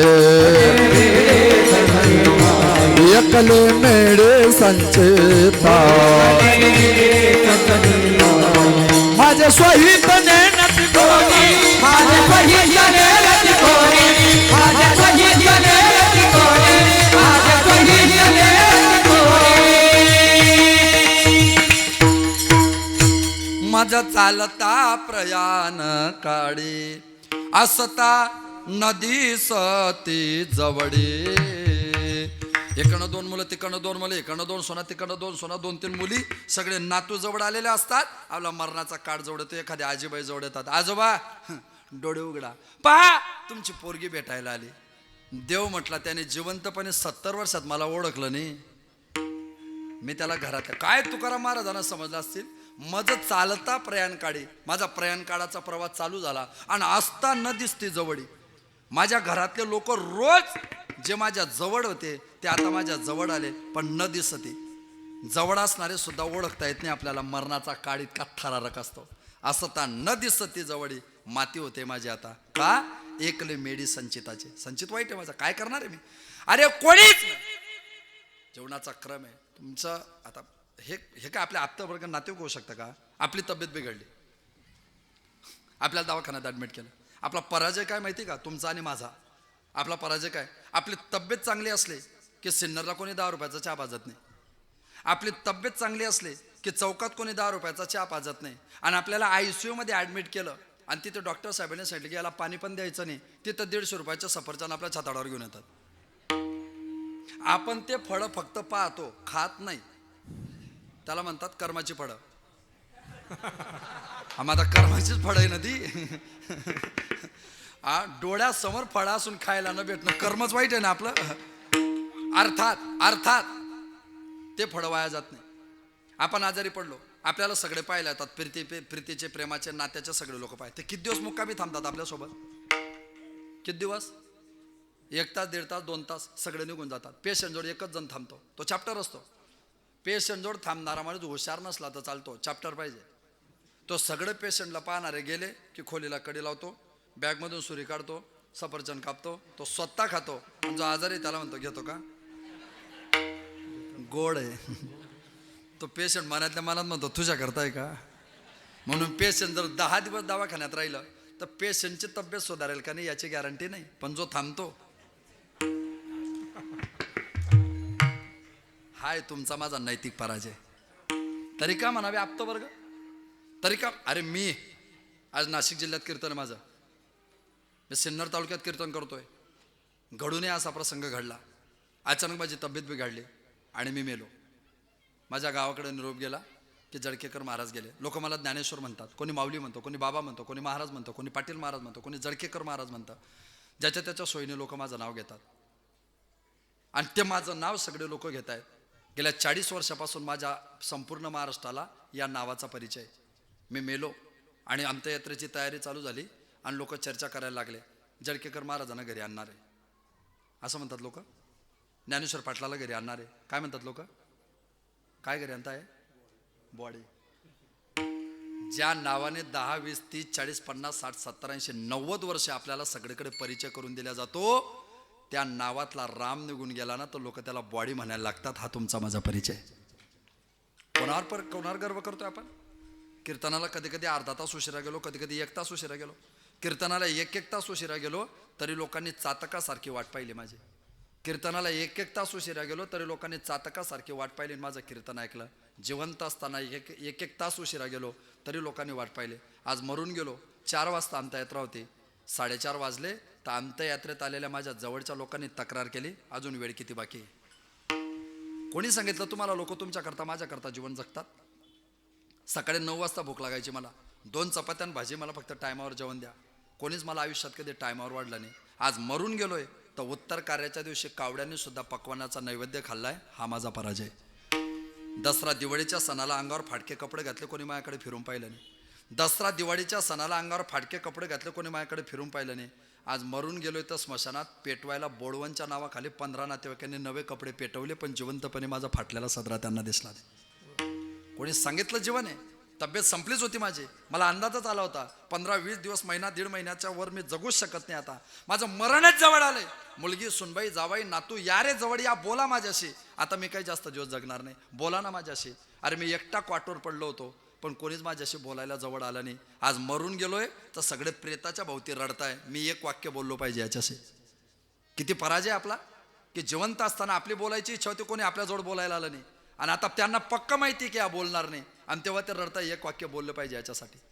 15 दिवसापासून क्वाटोर होतो, पाठ लागली होती माझी. कोणीतरी या आणि मला थोडं फक्त उठून बसा, मला उठायला आधार द्या. मला कोणीच उठायला आधार दिला नाही. मरून गेलो तर भाऊबंद जमा झाले, खांदा देऊन आधार कोण देणार आहे. हा पराजय माझा. प्रेत उचललं, आई, बहीण, पत्नी, मुलं, बाळं काय असतील नातेवाईक त्या प्रेताला तिरडीला खाली ओढतात की स्मशानात नेऊ नका. प्रेत उचलायला लागले तर लोक तिरडीला पकडायचा प्रयत्न करतात. त्यांचे हात बाजूला काढले आणि बळजबरीने प्रेत स्मशानात दिलं. त्या प्रेताला पेटवलं, धाड धाड धाड धाड प्रेत पेटायला लागलं. 1 तास झाला होता, अजून माझ्या प्रेताचे पूर्ण राग झाले नाही. आत्ताच्या 1 तासापूर्वी माझं प्रेत स्मशानामध्ये पेटतंय. आताच्या 1 तासापूर्वी जो लोक घरी प्रेताला खाली ओढत होते, घरी जाऊन पहा, त्या सगळे लाईनीत बसून जेवण करत होते. कोणी सांगितलं तुम्हाला की लोक तुमच्यावर माझ्यावर प्रेम करतात. तरी का म्हणावे आप्तवर्ग. अरे रात्रीचा दिवस करून कष्ट करून मी 10-20 लाखाचं घर बांधलं. मी मेलो ना तर 3ऱ्या दिवशी माझ्या अस्थी त्याने ओट्याच्या बाहेर पायरीजवळ ठेवल्या, पण त्या घरात माझ्या अस्थी ठेवल्या तर घर अपवित्र होईल ही त्यांची भावना तयार झाली. ज्या घराला माझा घामाचा थेंब आणि रक्ताचा थेंब लागलाय, मी मेल्यानंतर ते घर त्यांना धुवावं लागलं. मी गेल्यानंतर हा माझा नैतिक पराजय. तुकाराम म्हणतात तरी का म्हणावे आप्तवर्ग. कशासाठी जीवन जगताय, कशासाठी भूमिका घेताय, काय जीवन नाही जगताय. ते जगण्याची कला आली पाहिजे. माझा तर महिलांवर आरोप आहे, यांना अजूनही जीवन जगता येत नाही. त्या मानाने माणसं तरी बरं जीवन जगतात. माणसाचा एक स्वभाव आहे, तो दारू पिणारा असो, शिव्या देणारा असो, भांडण करणारा असो, तापट असो, किती रागीट माणूस असो, पण एकदा मोठ्या पोराचं लग्न झालं आणि सुनबाई घरात नांदायला आली की त्याचं मीटर 50% रिडिंगमध्ये येतं. त्याला अंदाज लागून जातो की आता आपल्याला सावध राहावं लागेल. हा, तो बरोबर मुलगी सुनबाई नांदायला आली ना, त्याचा स्वभावात बदल होतो. माणसाचा एक स्वभाव आहे, सुनबाई नांदायला आली त्याचा स्वभावात बदल होतो. लग्नाला महिना झाला पोराच्या, सुनबाईने भाजी केली, चपाती केली, सासऱ्याला जेवण वाढलं. जेवायला बसले सासरे, चपाती जळालेली होती. भाजी तिखट होती, वरण खारट होतं, तरी त्याने मुकाट्याने खाल्लं, कारण त्याच्या मेंदूची संरचना तयार झाली. आता हे सहन करावं लागणार आहे. जे माणसं तारुण्यात भाजीत मीठ कमी जास्त झालं तर बायकोच्या अंगावर भाजीची प्लेट फेकत होते ना, तीच लोक सुनबाईच्या हातून सहज खातात, कारण ती मानसिकता तयार होते. 15 मिनिटांनी तुम्ही जेवायला बसल्या, तुम्हालाही भाजी तिखट होती, ते नवऱ्याकडे गेले, काय ग झालं जेवण? झालं. कसं काय होतं स्वयंपाक? व्यवस्थित होता. खोटं बोल नका, खोटं बोल नका. भाजी तिखट होती, वरण खारट होतं. मला कसे बोलायचे, तिला का बोलले नाही तुम्ही? नवऱ्याने बायकोला एकच वाक्य सांगितलं. एक सांगू का? आपल्याला 2 मुली होत्या. आपल्या दोन्ही मुली सासरी नांदायला गेल्या. आपल्याला 2 मुली होत्या. आपल्या दोन्ही मुली सासरी नांदायला गेल्या. आता तिच्या रूपाने घरात तिसरी तयार करतोय, म्हणून तिच्या अपराध पोटात घालतोय. पुढचं वाक्य आहे का तुमचा पोरगा म्हणून, तुमचा मित्र म्हणून? पुढचं वाक्य आहे का? जगात सगळ्यात सोपं काम आहे बायकोचा नवरा बनणं. सगळ्यात सोपं बायकोचा नवरा बनणं, याच्यासारखं सोपं काम जगात कोणतंच नाही. जगात सगळ्यात सोपं काम आहे बायकोचा नवरा बनणं. जगात सगळ्यात कठीण काम आहे सुनबाईचा बाप बनणं. पण एक सांगू, जो माणूस सुनबाईचा बाप झाला ना, त्याचं म्हातारपण आनंदात गेला. ज्यांचं 60च्या पुढे वय आहे ना, त्यांनी मानसिकता तयार करून घ्या. संपलेलं जीवन आहे, मावळणारा सूर्य. कोणत्या क्षणाला मावळेल हे कोणी सांगू शकत नाही. कोणत्या क्षणाला आब्र येऊन आपल्या आयुष्याचा सूर्य लपून जाईल, आपल्याला कोणाला सांगता येणार नाही. सूत्र बिघडायला ताकद नाही लागत दादा, 1 मिनिटात बिघडतो. सकाळी उठलो, ब्रश करायला लागलो, हात थरथर कापायला लागले आणि पॅरालिसिसचा झटका आला. काय करून घेणार आहे मी? म्हणून कधी ध्यानात ठेवा, सूत्र बिघडायला वेळ नाही लागत. फार कमी वेळेत सूत्र बिघडतं. ती नैतिकता द्या. 60च्या पुढे वय झालं, संपलंय तुमचं जीवन, संपलं. तुमचा पोरगा म्हणून ऐका, माझ्यावर विश्वास ठेवा, तुमचं जीवन संपलंय. आज तुमच्या जीवनात फक्त एकच प्लस पॉईंट आहे, तुमची बायको जिवंत आहे, एवढंच तुमचं सद्भाग्य. सुनबाईने बटाट्याची भाजी केली, सुनबाईने बटाट्याची भाजी केली, पण माझ्या नवऱ्याला बटाट्याची भाजी आवडत नाही. सुनबाईने बटाट्याची भाजी केली, माझ्या नवऱ्याला बटाट्याची भाजी आवडत नाही. वयाच्या 70व्या वर्षी सुद्धा किचनमध्ये जाऊन नवऱ्याकरता दुसरी भाजी करायची हिंमत ज्याच्यात असते ना, ते आयुष्याची जोडीदारी नसते. ही फक्त बायको करू शकते, बाकी कोणीच करू शकत नाही. तुमची बायको जिवंत आहे ना, वैभव जिवंत आहे, तुमचं वैभव जिवंत आहे. मी अंगात शर्ट घातला, फाटलेलं शर्ट आहे, फाटलेलं शर्ट दिसलं ना, त्या मिनिटाला बटन लावलेलं शर्ट बायको काढायला लावते आणि नवीन शर्ट नवऱ्याला काढून देते. ही आयुष्याची जोडीदारी नसते. ही ताकद फक्त, मला जेवायच्या आधी कोणत्या गोड्या लागतात, जेवणानंतर कोणत्या गोड्या लागतात, या काढून देण्याची ताकद फक्त तिच्या जीवनात असते. तुम्हाला एक सांगतो, पटेल तुम्हाला माझं बोललेलं, पटेल तुम्हाला माझं बोलणं. तुमची बायको जिवंत आहे ना, वयाच्या 70व्या वर्षी किचनमध्ये जाऊन तिच्या मांडीला मांडी लावून जेवण करा. वयाच्या 70व्या वर्षी किचनमध्ये जाऊन बायकोच्या मांडीला मांडी लावून जेवण करा. तुम्हाला कोणीच काही बोलणार नाही. पण तुमची बायको जर तुमच्या आधी मेली ना, तुम्ही मरून जाणार, पण सुनबाईच्या समोर किचनमध्ये पाऊल ठेवायची तुमच्यात हिंमत शिल्लक राहणार नाही. ती हिंमत ज्याच्यामुळे येते ना, ती आयुष्याची जोडीदारी नाही. तुमची बायको 2 दिवस जरी सासरे गेली ना, तर ज्या टायमाला सुनबाई जेवण देईल त्याच टायमाला तुम्हाला जेवा लागतं. हे आयुष्याचं सत्य. खोटं आहे? खोटं आहे बाप? ती जिवंत आहे म्हणून आपलं जीवन जिवंत आहे. आता क्रॉस एक्झामिनेशनमध्ये बोलतो महिला वर्ग, खरं म्हणजे तुमचंही जीवन 60च्या पुढे शून्यच आहे. तुमच्या जीवनाची काय कला आहे? कपाटामध्ये 10,000च्या 10-20 साड्या, 10-20 लाखाचे दागिने. त्या 10,000च्या 10-20 साड्या आणि 10-20 लाखाचे दागिने याची किंमत फक्त त्या कपाडावरच्या 1 रुपयाच्या टिकलीमुळे आहे. ज्या दिवशी कपाडावरची टिकली पुसली ना, त्या दिवशी भावाकडे बहिणीकडे लग्न असलं ना, तरी तुम्ही ते दागिने अंगावर घालणार नाही. बहिणी म्हणतील, का गं तुझ्याकडे एवढे दागिने का नाही घालत? टचकन डोळ्यातून पाणी येईल, कमराचा पदर डोळ्याला लागेल आणि तुमच्या तोंडातून एकच वाक्य निघेल, ज्याने घेऊन दिले होते आणि ज्याच्यासाठी सजायचं होतं तो आयुष्याचा जोडीदारच राहिला नाही, ते शेवटी सजायचं कुणासाठी? किती सरळ जीवन आहे हो, किती सरळ जीवन आहे हो. तरी माणसाला जगणं जमत नाही. हा नैतिक पराजय, हा नैतिक पराजय तुमच्या माझ्या जीवनाचा. तो पराजय बाजूला करा मित्रांनो. माझं बोलायचं राहून गेलं, वाक्य ध्यानात ठेवा, माझं बोलायचं राहून गेलं. छोटंसं वाक्य आहे, हे वाक्य आयुष्यात तुमच्या तोंडात कधीच आलं नाही पाहिजे, कधीच आलं नाही पाहिजे. माझं बोलायचं राहून गेलं म्हणजे काय? म्हणजे काय? सकाळी 9 वाजता आपण सिन्नरला निघालो. आपण सकाळी 9 वाजता सिन्नरला निघालो आणि सिन्नरला जाता जाता आई दरवाजात होते. का रे कुठे चालला? कुठे चाललाय तो एवढा घाई गडबडीत? आपण आईशी बोललो नाही, गाडीला किक मारली. आम्ही सिन्नरपर्यंत पोहोचत नाही तोपर्यंत घरून फोन आला की तुझ्या आईला अटॅक आला, तुझी आई वारली. आणि मग डोळ्यातून पाणी येतं. सकाळी आई माझ्याशी बोलत होती आणि मी पुढे निघून गेलो. माझं तिच्याशी बोलायचं राहून गेलं. रात्री मी 12 वाजता, 1 वाजता, 2 वाजता घरी आलो. रात्री 12 वाजता, 1 वाजता, 2 वाजता घरी आलो. वडिलांनी विचारलं, दिवसभर बाहेर गेला होता. कुठे गेला होता? कुठे गेला होता? मी वडिलांशी बोललो नाही, बेडरूममध्ये निघून गेलो. सकाळी उठून पाहत होतो काय वडील झोपेतच वारले होते. मग प्रश्न पडला, माझं त्यांच्याशी बोलायचं राहून गेलं. कधी कधी असं होतं ना, आपल्या समोर आईवडिलांना पॅरालिसिसचा झटका येतो, आपल्या समोर आपल्या कुटुंबातल्या माणसाला पॅरालिसिसचा झटका येतो. ते जे बोलतात ते आपल्याला समजत नाही आणि आपण जे बोलतो त्याचं त्यांना उत्तर देता येत नाही. तेव्हा डोळ्यात पाणी येतं की जेव्हा त्यांच्यात बोलायची ताकद होते मी ऐकून घेतलं नाही, माझं त्यांच्याशी बोलायचं राहून गेलं. नवरा बायकोचं भांडण झालं, नवरा संतापात निघून गेला, बायकोने डबासुद्धा दिला नाही आणि सिन्नरच्या चौफुलीवर कंटेनर आलं आणि नवरा ॲक्सिडेंटमध्ये मेला. आयुष्यभर तिच्या डोळ्यात पाणी येतं, सकाळी भांडली नसती तर बरं झालं असतं, माझं त्यांच्याशी बोलायचं राहून गेलं. किंवा नवरा संतापात ड्युटीवर निघून गेला, घरी बायकोलाच कमी जास्त अटॅक आला आणि मेली, मग त्याच्या डोळ्यात पाणी येतं, तिच्याशी भांडायला नको पाहिजे होतं, माझं तिच्याशी बोलायचं राहून गेलं. पोरगा म्हणून ऐका, घरातून जेव्हा पण बाहेर निघतात ना तेव्हा भांडण बाजूला ठेवून निघा, भांडण बाजूला ठेवून निघा, बोलूनच घ्या. एक वाक्य का होईना बोलून घ्या. काही नाही, कोणाचा कोणता क्षण कधी संपून जाईल हे कोणीच सांगू शकत नाही. हे सगळं जे नाटक आहे हे संसाराचं नाटक आहे. जीवनाचं एकच सूत्र सांगतो आणि थांबतो. आर्य चाणक्य तुमच्या माझ्या प्रश्नाचं उत्तर देतो. तो चाणक्य असं सांगतो की जीवन असं आहे, लहानपणी आई मरू नये, लहानपणी आई मरू नये, तारुण्यात पती मरू नये, म्हातारपणी बापासमोर पोरगा मरू नये, आणि शेवटचं वाक्य, जीवन किती वर्ष जगा, मरताना देवाचा विसर पडू नये, पडूच नाही.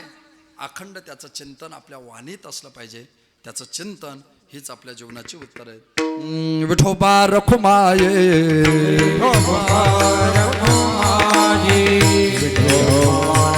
हरे विठोबा रखुमाये,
तरी का म्हणावे, आप्तवर्ग संपलाय माझा वेळ. जाताना एकच सांगतो, धर्माचं पालन करा, कर्म करत राहा, देवावर श्रद्धा ठेवा. आईवडिलांच्या पुण्याने 2 पैसे कमवले असेल तर आईवडिलांची सेवा करा. ऐका, मी जन्माला आलो, माझ्या तोंडात दात नव्हते. मी जन्माला आलो, माझ्या तोंडात दात नव्हते. मला माझ्या आईच्या स्तनातून देवाने प्यायला दूध दिलं. आज माझ्या तोंडात दात आले. या जमीन नावाच्या आईच्या स्तनातून मला खायला धान्य दिलं. मी भरपूर चुक्या करेल, मी भरपूर ठिकाणी चुकीचा वागेल, पण मी जिने जन्म दिला ती माता आणि जिने मला आजपर्यंत सांभाळलं ती माती, हिच्याशी गद्दारी करणार नाही. हा संकल्प खऱ्या अर्थाने आपल्याला घ्यायचा आहे. माती आणि माता टिकली तर आपण टिकू, नाही तर टिकणार. चित्रपट पाहणं वाईट आहे, पिक्चर पाहणं काही एवढं काही चांगलं लक्षण नाही. पिक्चर पाहणं चांगलं नाही, पण कधीतरी एखादा पिक्चर पाहत जा. माझ्यासाठी नाव धुरंधर. आता दुसरा एक चित्रपट आलाय शतक, पहा एकदा. धुरंधर 2 मे 1961, 2 मे 1961 पाकिस्तानच्या कराची शहरामध्ये खानानी नावाचं घराणं आहे. त्या खानानी घरामध्ये 2 जोडे भाऊ जन्माला आले. एकाचं नाव जावेद खानानी, एकाचं नाव अल्ताफ खानानी. आणि 1983 साली त्यांनी करन्सी एक्सचेंज कंपनी स्थापन केली. म्हणजे युनोचं डॉलरमध्ये, डॉलरचं युनोमध्ये, रुपयाचं युनोमध्ये, युनोचं रुपयामध्ये रूपांतर करून देणारी कंपनी. फार चांगली कंपनी चालली. पुढे 1990-92 नंतर भारतामध्ये चित्र बदलत गेले. दाऊदने भारत सोडला. दाऊद दुबईत राहायला गेला. पुढे तो इस्लामाबादला राहायला गेला.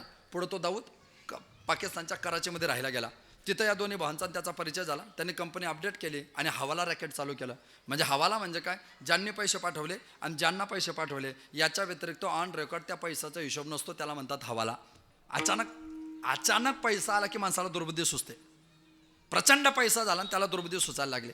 आणि मग परिणाम असा झाला की त्यांचा संबंध सौदी अरेबियामध्ये आला. सौदी अरेबिया नावाचा एक देश आहे, तिथं एक शारजा नावाचं शहर आहे. त्या शारजामध्ये 1965 साली मोहम्मद बिन लादेन मसाल्याचा व्यापारी होता. भाजीत मसाला टाकतो ना, त्या मसाल्याचा व्यापारी, त्याचं नाव होतं मोहम्मद बिन लादेन. त्याला 9 बायका होत्या. त्याच्या 9 नंबरच्या बायकोपासून त्याला 51 नंबरचा पोरगा झाला, त्याचं नाव ओसामा बिन लादेन होतं. प्रगती याला म्हणतात. हा मग काय जोक आहे का, हे आपले येडे, तुम्हाला पोरं किती, आम्हाला एकच आहे. हा बरं आहे. मग तुझ्या ध्यानातील बाहेर फिरला की मग तो लादेन जन्माला आला ना, तर त्याच्या सगळ्यात मोठ्या भावाचा नातू 3 वर्षाचा होता. लादेन ज्या दिवशी जन्माला आला त्याच्या सगळ्यात मोठ्या भावाचा नातू 3 वर्षाचा होता. तो नातू गलीत पेढे वाटत होता, पेढे घ्या, आम्हाला आजोबा झाले. ज्यांना समजलं त्यांना धन्यवाद. बाकीच्यांनी माझ्या फोनपेला पैसे टाका, मी ऑनलाईन क्लासेस पण चालवतो. तर त्याने 2001ला अमेरिकेचं वर्ल्ड ट्रेड सेंटर या दोन्ही भावांच्या मदतीने उडवलं. 2004ला भारतात सरकार बदललं. 2006ला ईशान्य भारतातला माणूस या देशाचा अर्थमंत्री झाला. त्यावेळचे केंद्रीय वित्त सचिव होते अरविंद मायाराम. 2006-07ला आपण इंग्लंडशी करार केला. कंपनीचं नाव आहे रिलाडू, RELEDAU, रिलाडू. त्या रिलाडू कंपनीशी आपण करार केला. 1500च्या नोटा छापायच्या आहे. त्या नोटा छापायला आम्हाला तुम्ही कागद पुरवा, पण पॅटर्न रजिस्ट्रेशन केला नाही. आणि पॅटर्न रजिस्ट्रेशन केला नाही म्हणून जो कागद भारताला दिला तोच कागद पाकिस्तानमध्ये या दोन्ही भावांना दिला. त्यांना डाई प्रिंट साचे पाहिजे होते. टेक्निकली इश्यू निर्माण झाला नोटांच्या डाईमध्ये, असं भासवण्यात आलं. आणि त्यांचा पोरगा कीर्ती, अरविंद मायाराम केंद्रीय वित्त सचिव आणि संबंधित अर्थमंत्री यांनी त्या डाई दुबईमध्ये त्यांना दिल्या. सुरसुराट झाला. 2007 नंतर डुप्लिकेट नोटा, ती एकेका नंबरच्या 3-3 नोटा मार्केटमध्ये आल्या. ही गोष्ट 2009ला एका चांगल्या माणसाच्या ध्यानात आली. सत्ताधारी, नाव घेतलंच पाहिजे, प्रणवदादा मुखर्जी. प्रणवदा म्हटलं हे चुकीचं होतं आहे, हे काही चांगलं नाही. आणि प्रणवदादांना मग त्यांचं अर्थमंत्रीपद काढलं. प्रणवदा अर्थमंत्री झाले. त्यांनी ती कंपनी ब्लॅकलिस्टला टाकली. दुबई, कतार, नेपाळ मार्गे ज्या डुप्लिकेट नोटा येत होता त्याच्या छापे टाकले. रिझर्व्ह बँकेचा रिपोर्ट घेतला, त्याच्यात 40,000 कोटी डुप्लिकेट सापडले. प्रणवदादा फार इमानदारीने काम करत होते, पण अजूनही भारतात इमानदारीने काम करणाऱ्या राजकारण्यांची गरज नाही. आणि म्हणून प्रणवदादांचा राजीनामा घेतला. प्रमोशनच्या नावाखाली त्यांना राष्ट्रपती केलं आणि ते मागचं येडं पुन्हा अर्थमंत्री झालं. पुन्हा त्याने तोच पराक्रम चालू केला. दरम्यानच्या काळात 2008ला तो बॉम्बस्फोट जो झाला ना, कसाबची हिस्ट्री वाचा. केटरस होता तो, पंक्तीमध्ये वाढायचा 120 रुपये रोजाने. जेवणाच्या पंक्तीत 120 रुपये रोजाने वाढणारा पोरगा मुंबई हादरवून गेला. 2008, 26/11 हे जे सगळं घडलं ना, या दरम्यानच्या काळामध्ये 2012-13 गेलं आणि 13-14 पुन्हा सरकार बदललं. पुन्हा त्याच्यावर विचार केला की काय केलं पाहिजे. 2016चा जून महिना आला, जुलै आला, सप्टेंबर आला, ऑक्टोबर आला, नोव्हेंबर आला. 2016च्या नोव्हेंबरला 5 तारीख आली, 6 तारीख आली, 7 तारीख आली, 8 तारीख आली. 8 तारखेला संध्याकाळी 6 वाजले, 7 वाजले, 8 वाजले आणि 8 नोव्हेंबर 2016ला संध्याकाळी 8 वाजता टीव्हीवर बातमी आली की जळकेकर महाराज पण इथून पुढे 50,000 रुपयाशिवाय कीर्तनाला जाणार नाही. नंतर संपादकाने अपडेट केलं की माफ करा, खऱ्या वस्तूला एवढ्या किमती भेटत नाही, त्याला दलाल लागतात. ज्यांना समजलं त्यांना धन्यवाद. माफ करा, चुकून खरं बोललो. पुन्हा परिणाम, नोटबंदी झाली. नोटबंदीचं पहिलं यश भारतात नाही. 8 नोव्हेंबरला रात्री 8 वाजता नोटबंदी झाली. पाकिस्तानमध्ये जावेद खान रात्री 9 वाजता दारू प्यायला बसला, तर दुसऱ्या दिवशी 11 वाजेपर्यंत दारू पिला. बेडरूममध्ये गेला, दरवाजा आतून लावला, नायलॉनची दोरी घेतली, फॅनमध्ये अडकवली, त्याने गळफास घेतला, आत्महत्या केली. तो बोलतो माझ्याकडे 40,000 कोटी डुप्लिकेट पैसा आहे आणि भारताने नोटबंदी करून माझं जीवन उद्ध्वस्त केलं. आणि 13 तासामध्ये त्याने आत्महत्या केली. नोटबंदीचं पहिलं यश पाकिस्तानमध्ये. त्याचा भाऊ अल्ताफ खानाने 2019 अमेरिकेमध्ये उचलून नेलाय, जेलमध्ये सडतोय नॉन बेलेबल. अल्ताफ खानाने 2022 12,000 कोटी रुपयाचे बेहिशोबी मालमत्ता सील IAS ऑफिसर. त्याचं नाव आहे अरविंद मायाराम. तिहारच्या जेलमध्ये सडतोय. आता पुढची बारी संबंधित त्यावेळचा अर्थमंत्री हे सांगण्याकरता मी पुन्हा येईल. तर राष्ट्रनिष्ठा टिकली तर तुम्ही टिकणार, माती टिकली नाही तर टिकणार नाही. इथून ते मध्य प्रदेश आहे, त्या मध्य प्रदेशामध्ये महाकाल आहे उज्जैनचा. त्याचा राजा विक्रमादित्य, पूर्ण भारताचा मालक विक्रमादित्य राजा. नाशिक जिल्ह्यामध्ये चांदवडशी त्याचा संपर्क जोडतो विक्रमादित्य. त्या विक्रमादित्य राजाचा वैभव आणि तो विक्रमादित्य त्याला एका चीनी प्रवाशाने पत्र लिहिलं, मला भारत भ्रमण करायचं आहे, मला भारत पाहायचं आहे. त्याला अनुज्ञप्ती दिली, परवाना दिला, व्हिसा दिला. तो भारतात निघाला 2 सैनिक घेऊन. चीन आणि भारत, अरुणाचल प्रदेश यांच्या सीमेवरचं पहिलं गाव कोणतं आहे? डुबेरवाडी. हां, मग पटकन बोलायचं, गॅप पडला की असं होतं ते. पहिलं गाव आहे काहो. काय गावाचं नाव काय? काहो. त्याच्या बाजूला 65 लोकवस्तीचं गाव आहे, त्याचं नाव डोंग. त्या राज्याचं नाव आहे अरुणाचल प्रदेश. अरुण फार श्रीमंत आहे बरं आपण. अरुण म्हणजे सूर्य, आचल म्हणजे डोळा. ज्या राज्यातल्या लोकांना सकाळी 4:45-5 वाजता उगवणारा सूर्य भारतात सगळ्यात पहिल्यांदा पाहायला भेटतो, त्या राज्याचं नाव अरुणाचल प्रदेश. त्याच्या पुढचं राज्य नागालँड. नागा, बोडो आदिवासी समाज येतो, त्यांनी ती लँड ख्रिश्चनीकरणापासून वाचवली म्हणून त्यांच्या नावाने नागालँड. त्याच्या पुढं आसाम. आसामच्या लोकांची भाषा आसामी. त्या आसाममध्ये एक समाज आहे, त्याचं नाव आहे मिझो. त्या मिझो लोकांना आसामी लोकांनी धमक्या दिल्या, आसामी भाषा येत नाही ना तुम्हाला, राज्यात नोकरी पण नाही. आणि त्यांचा फुटीरवादी नेता 1927ला त्याचा जन्म आहे, त्याचं नाव आहे लालडेंगा. त्याने 6 मित्र घेतले आणि फुटीरतावादाच्या नावाखाली आसाम डिस्टर्ब केलं. एक IAS ऑफिसर डुप्लिकेट आतंकवादी बनून त्यांच्यासोबत राहिला. एक दिवस पिस्तूल लावला, सुधार नाही तो उडवून देईल. त्याने शरणागती पत्कारली. त्याला शब्द दिला, तुला काय पाहिजे? आमच्या मिझो लोकांचं राज्य वेगळं पाहिजे. आणि मग 1987ला त्या मिझो लोकांचं रामाच्या साक्षीने मिझोराम, राम म्हणजे जमीन पण होतं, त्या मिझो लोकांचं राज्य स्वतंत्र मिझोराम. आणि तो फुटीरवादी नेता त्या स्वतंत्र मिझोरामचा पहिला मुख्यमंत्री लालडेंगा. त्याचे 6 मित्र मंत्री. त्याच्या पुढं मेघालय. मेघ म्हणजे ढग, आलय म्हणजे घर. भारतात जगात सगळ्यात जास्त पाऊस कुठे पडतो? सिन्नर तालुक्यात. कुठं? मेघालय. मेघालयात कुठं? चेरापुंजी. उत्तर अपडेट बरोबर आहे, पण उत्तर परंपरेने चुकीचंच, कारण त्याचा मूळ पुरावा आमच्याकडे म्हणजे माझ्या वारकरी संप्रदायाकडे. रामप्रभू वनवासात निघाले, सीतामाता तहान लागली मेघालयात, मला तहान लागली, पतिदेव पाणी द्या. डोंगर दऱ्या, इथं कुठं पाणी आहे? त्या दगडाला बाण मारा. मोहसिन राम. मोहसिन म्हणजे माव म्हणजे दगड, सिन म्हणजे नरम करणे. दगडाला बाण मारला, पाणी निघालं. सीते सकट वरदान, जगात सगळ्यात जास्त पाऊस इथं पडेल आणि इथल्या लोकांना थंडावा जाणवेल. ते मूळ नाव मोहसिन राम. त्याचं अपडेट विकिपीडिया, गुगल चुकीची माहिती देणारे. फार भरोसा ठेवायचा नाही. ChatGPT 1 नंबरची लबाड. मग का माहिती का हे का बोलतोय मी? कारण यांनी मीडियाचा, नेटचा आधार घेऊन चुकीची माहिती दिली. पण कोणती साधन सामुग्री नसताना ग्रंथातून जगात खरी माहिती फक्त या वारकरी संप्रदायाने निर्माण करून दिली. म्हणून भरोसा नाही माझा या लोकांवर. त्याच्या पुढचं राज्य हिमाचल. हिम म्हणजे बर्फ, आचल म्हणजे डोळा. डोळ्याने बर्फ पाहायला भेटतो, त्या राज्याचं नाव हिमाचल. तो चीनी प्रवासी फिरतच होता, पण त्याच्या पक्क ध्यानात होतं 10:30ला कीर्तन चालू झालं आणि 12:15 वाजले. मग त्या चीनी प्रवाशाने विचार केला, कीर्तन लांबवलं तरी पाकिट वाढणार नाही, आणि म्हणून त्याने दौरा रद्द केला. आणि आता तो डायरेक्ट चीनच्या बाँड्रीवर आला. चीनच्या बाँड्रीवर आला, चीनमध्ये पाऊल ठेवायला लागला.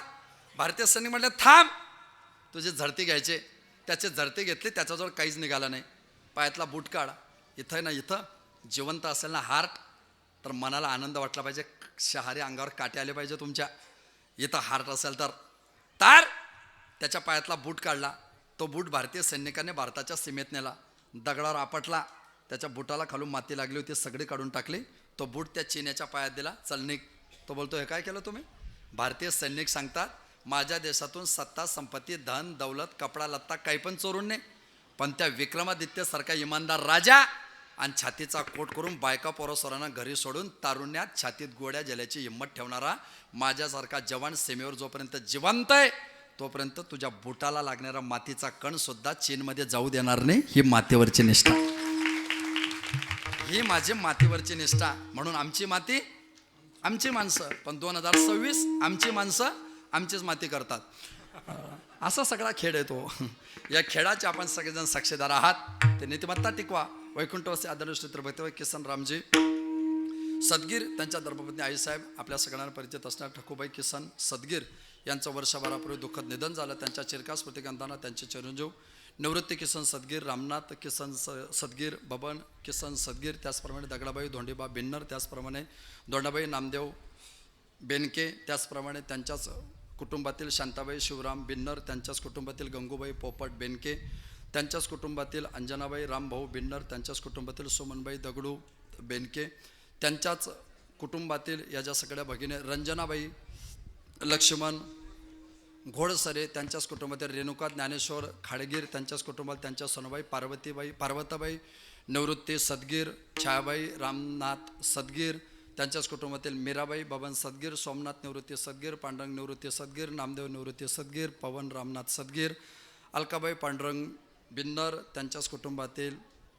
भारती रामदास बोगीर त्यांच्याच कुटुंबातील जनाबाई शांताराम बेनके त्यांच्याच कुटुंबातील रुपाली दत्तात्रय बिन्नर त्यांच्याच कुटुंबातील अर्चना धोंडीराम रहाटे, पल्लवी भास्कर ढोन्नर त्यांच्याच कुटुंबातील अरुण बबन सदगीर, किरण बबन सदगीर, अविनाश सोमनाथ सदगीर याच कुटुंबातील सगळे या कुटुंबाची विशेषता चालत असताना गायत्री, दीक्षा, सेजल, प्रांजल, अक्षदा, सोनाक्षी, स्वरा, अथर्व, कृष्णा, स्वामी, स्वामिज्ञा, हरीश, शिवान्या, ध्रुवा या सगळ्यांच्या माध्यमातून या कुटुंबामध्ये पुनश्चा सुख समाधान शांती तेवत राहो हीच अनंत कृपा व्यवस्थित अकारण करुणावाले रुक्मिणी प्राण संजीवन भगवान पंढरीश पांडुरंग परमात्म्याच्या चरणी प्रार्थना.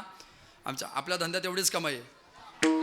मी नेहमी कोणालाही सांगतो, तुला फार गर्व असेल ना शिक्षणाचा, तू ऑफ द रेकॉर्ड भेट. मी काही धोत्राट विन नाही करत आणि मी काही यूट्यूबवर कीर्तन बसवणारा महाराज नाही. तर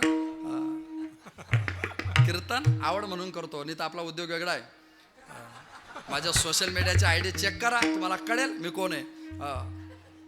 त्यामध्ये ID पाहिलं की तुमच्या ध्यानातील हा नेमका कोण होता किंवा कोण आहे. एक वारकरी संप्रदाय, माझी आईची इच्छा होती तू कीर्तनकार व्हावं म्हणून कीर्तनकार झालो आहे, बाकी काही नाही. आणि म्हणून या संप्रदायाला सांभाळण्याचा प्रयत्न आहे. पण तिच्या 3 गोष्टी सांभाळतो. बदनाम आहे तसं मी संप्रदायात. लोक म्हणतात कोणाचं कीर्तन आहे, जळकेकरचं कीर्तन घ्यायचं आहे. हो, त्याचा फोन लागणार नाही. लागला फोन, तो फोन उचलणार नाही. उचलला फोन, तो बोलणार नाही. बोलला तो, तारीख देणार नाही. दिली तारीख, येणार नाही. येणार आहे तो, टायमावर येणार नाही. मुन्नीनंतर मीच बदनाम आहे, त्याला मी काय करू. आता त्या समाजाचा दोष आहे, माझा दोष आहे का तो.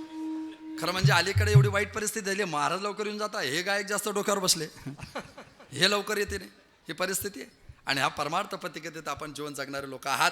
मला सगळ्यांना संवादी वादक, नादब्रह्मवादक आणि सर्वेशकार प्राप्त माझे गुरुबंधू राम महाराज पवळ यांनी वारकरी संप्रदायाचं उद्याचं वैभव केलेलं आहे. खऱ्या अर्थाने वैभव, त्या वैभवाचे आपण सगळेजण साक्षीदार. नगर जिल्ह्यात 1949ला पहिला सहकारी साखर कारखाना आशिया खंडात आला. इकडनं ऊसाची मुडी टाका, तिकडनं साखरेचं पोतं तयार होतं. ही विज्ञानाची प्रगती आहे. आमच्या राम महाराजांच्या संस्थेत आगाऊ पोरगा पाठवा, 4 वर्षाने महाराज तयार होतो. ही वारकरी संप्रदायाची प्रगती आहे. खऱ्या अर्थाने माणसं तयार करायचा कारखाना आणि त्याच्या आपण सगळेजण साक्षीदार. सर्वांना सर्वकाल सर्व पद्धतीच्या सर्व शुभेच्छा. शेवटची सूचना होईल, तोपर्यंत कोणी जागा सोडणार नाही. जो जागा सोडेल तो जागा सोडेल. ध्वनी क्षपणाची रवरवता ज्या दादांना दिली त्यांनाही मनपूर्वक धन्यवाद. माईक मॅनेजमेंट नावाचा एक प्रकार असतो इलेक्ट्रिसिटीमध्ये. ते आता माणूस आहे ना, एखादा माणूस आहे, हा माणूस दिसायला बॉडी लँग्वेज, बॉडीमध्ये फिगर जिला म्हणतो आपण, ती परफेक्ट कशावर असते. कमरेच्या खाली पाय जास्त लांब नसावे, नाही तर मग तो चांगला वाटत नाही. वर पण जास्त बॉडी उंच नसावी, नाही तर तो चांगला वाटत नाही. ते सेंटरला असावी. तसं हे एक शरीर आहे, हे इथं असलं ना तर ती बॉडी लँग्वेज चांगली असते. तो खालचा भाग जास्त उंच असला की ते पाय बारीक आहेत आणि तब्येत वर वाढली असं वाटतं. त्याचं एक मायक्रो प्लॅनिंग असतं प्रत्येक गोष्टीचं. ते माईकचं सेटिंग असते, ती पद्धत असते. माईक जवळ गेलं की बोलायची पद्धत राहते. काही लोक गेले की हॅलो हॅलो, तू करतो काय. ते एक टॅक्ट असतं ना. मॅनेजमेंट कशाला म्हणतात. जीवनाचं एक स्वतंत्र व्यवस्थापन असतं, ते सगळ्यांनी सांभाळा. प्रकाशवाणीमध्ये ज्या दादाने चित्रफित केलं, नकोच होतं मला, ते किरण भाऊ म्हटलं की ते मला PD मध्ये पाहिजे. तेव्हा या प्रक्रियेत आपण जगायचंय. सर्वांना सूचना आहे, शेवटची सूचना झाल्याशिवाय कोणीच जागा सोडणार नाही. निवृत्ती ज्ञानदेव सोपान मुक्ताबाई अक्कनाथ नामदेव तुकाराम.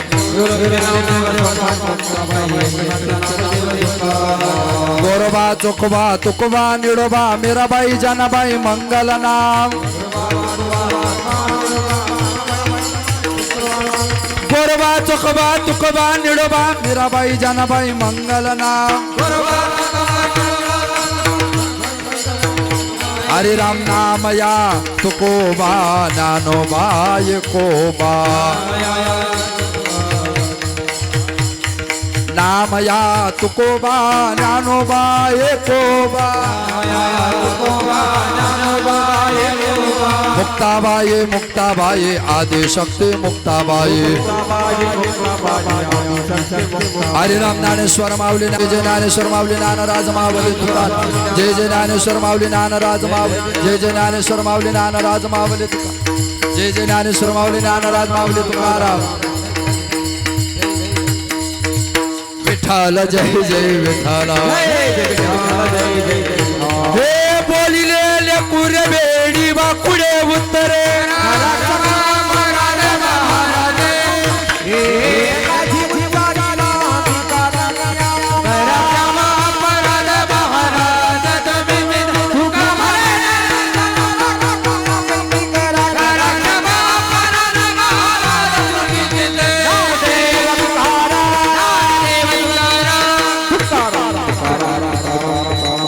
कमरधारी विठ्ठल श्री नामदेव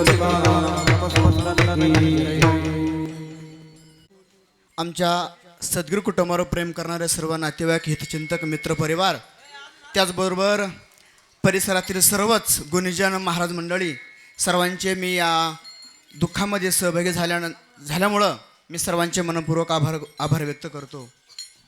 असं म्हटलं जातं गेले दिगंबर ईश्वर विभूती राहिल्या त्या कीर्ती जगा माझी किंवा तुका म्हणे एक मरणाची सरे उत्तमची उरे कीर्ती मागे किंवा यादसाठी केला होता अट्टहास शेवटचा दिवस गोड व्हावा. खरोखर आमच्या आजी ठोकोबाई किसन सदगीर त्याचबरोबर आमचे आजोबा किसन रामा सदगीर यांच्या पुण्यस्मरणानिमित्त आपण सर्वजण मोठ्या संख्येने उपस्थित झालात त्याबद्दल मी सर्वांचे आभार व्यक्त करतो. या वर्षश्राद्धाच्या निमित्तानं महाराष्ट्रात ख्याती असलेले परिचित असलेले सुप्रसिद्ध कीर्तनकार हरिभक्तपरायण ज्ञानेश्वर महाराज जळकीकर यांनी या ठिकाणी गोड असं या ठिकाणी कीर्तन केलेलं आहे. खरोखर महाराजांचं वक्तृत्व समजणं आपल्यासाठी खूप कठीण आहे तरीसुद्धा आपण सर्वांनी या ठिकाणी गोड असं ऐकून घेतलं. खरोखर महाराज या परिवाराच्या वतीने आपले मनापासून आभार व्यक्त करतो धन्यवाद देतो. या कार्यक्रमासाठी उपस्थित असलेले शुभम महाराज बनकर त्याचबरोबर नवनाथ महाराज गीते सुंदर असं या ठिकाणी त्यांनी गायन केलं. त्याचबरोबर मृदंगाचार्य हरिभक्तपरायण माऊली महाराज तांबे यांनी सुद्धा गोड पखत वाजवला त्यांचे मनापासून आभार व्यक्त करतो. खरोखर आमच्या आजीचा आणि आजोबांचा प्रवास खरोखर जर म्हटलं तर अतिशय गोड प्रवास त्यांचा झालेला आहे. कारण त्यांची जेवढी सेवा त्यांच्या मुलींना आणि मुलांनी केली आहे तेवढी सेवा मला तरी वाटतं कोणी करणार नाही. खरोखर आमच्या संपूर्ण या सद्गीर परिवार आहे या परिवारानं जिवंत असताना सेवा केली म्हणूनच याचा गोड असा कार्यक्रम त्यांनी या ठिकाणी केलेला आहे. सर्वजण वर्षश्राद्ध करतात परंतु सेवा करत नाही. मी सर्वांना विनंती करतो या कार्यक्रमाच्या वतीने अगोदर सेवा करा नंतर असा मोठा कार्यक्रम नक्कीच होतो यात शंका नाही. खरोखर सर्वांसाठी आता टाळ्या वाजू जोरात. या ठिकाणी आमच्या आजीला आणि आजोबांना श्रद्धांजली देण्यासाठी आपल्या सिन्नर तालुक्यात भूषण हरिभक्तपरायण डॉक्टर टी के सदगीर आजीला आणि आजोबांना श्रद्धांजली देतील. या बाबा.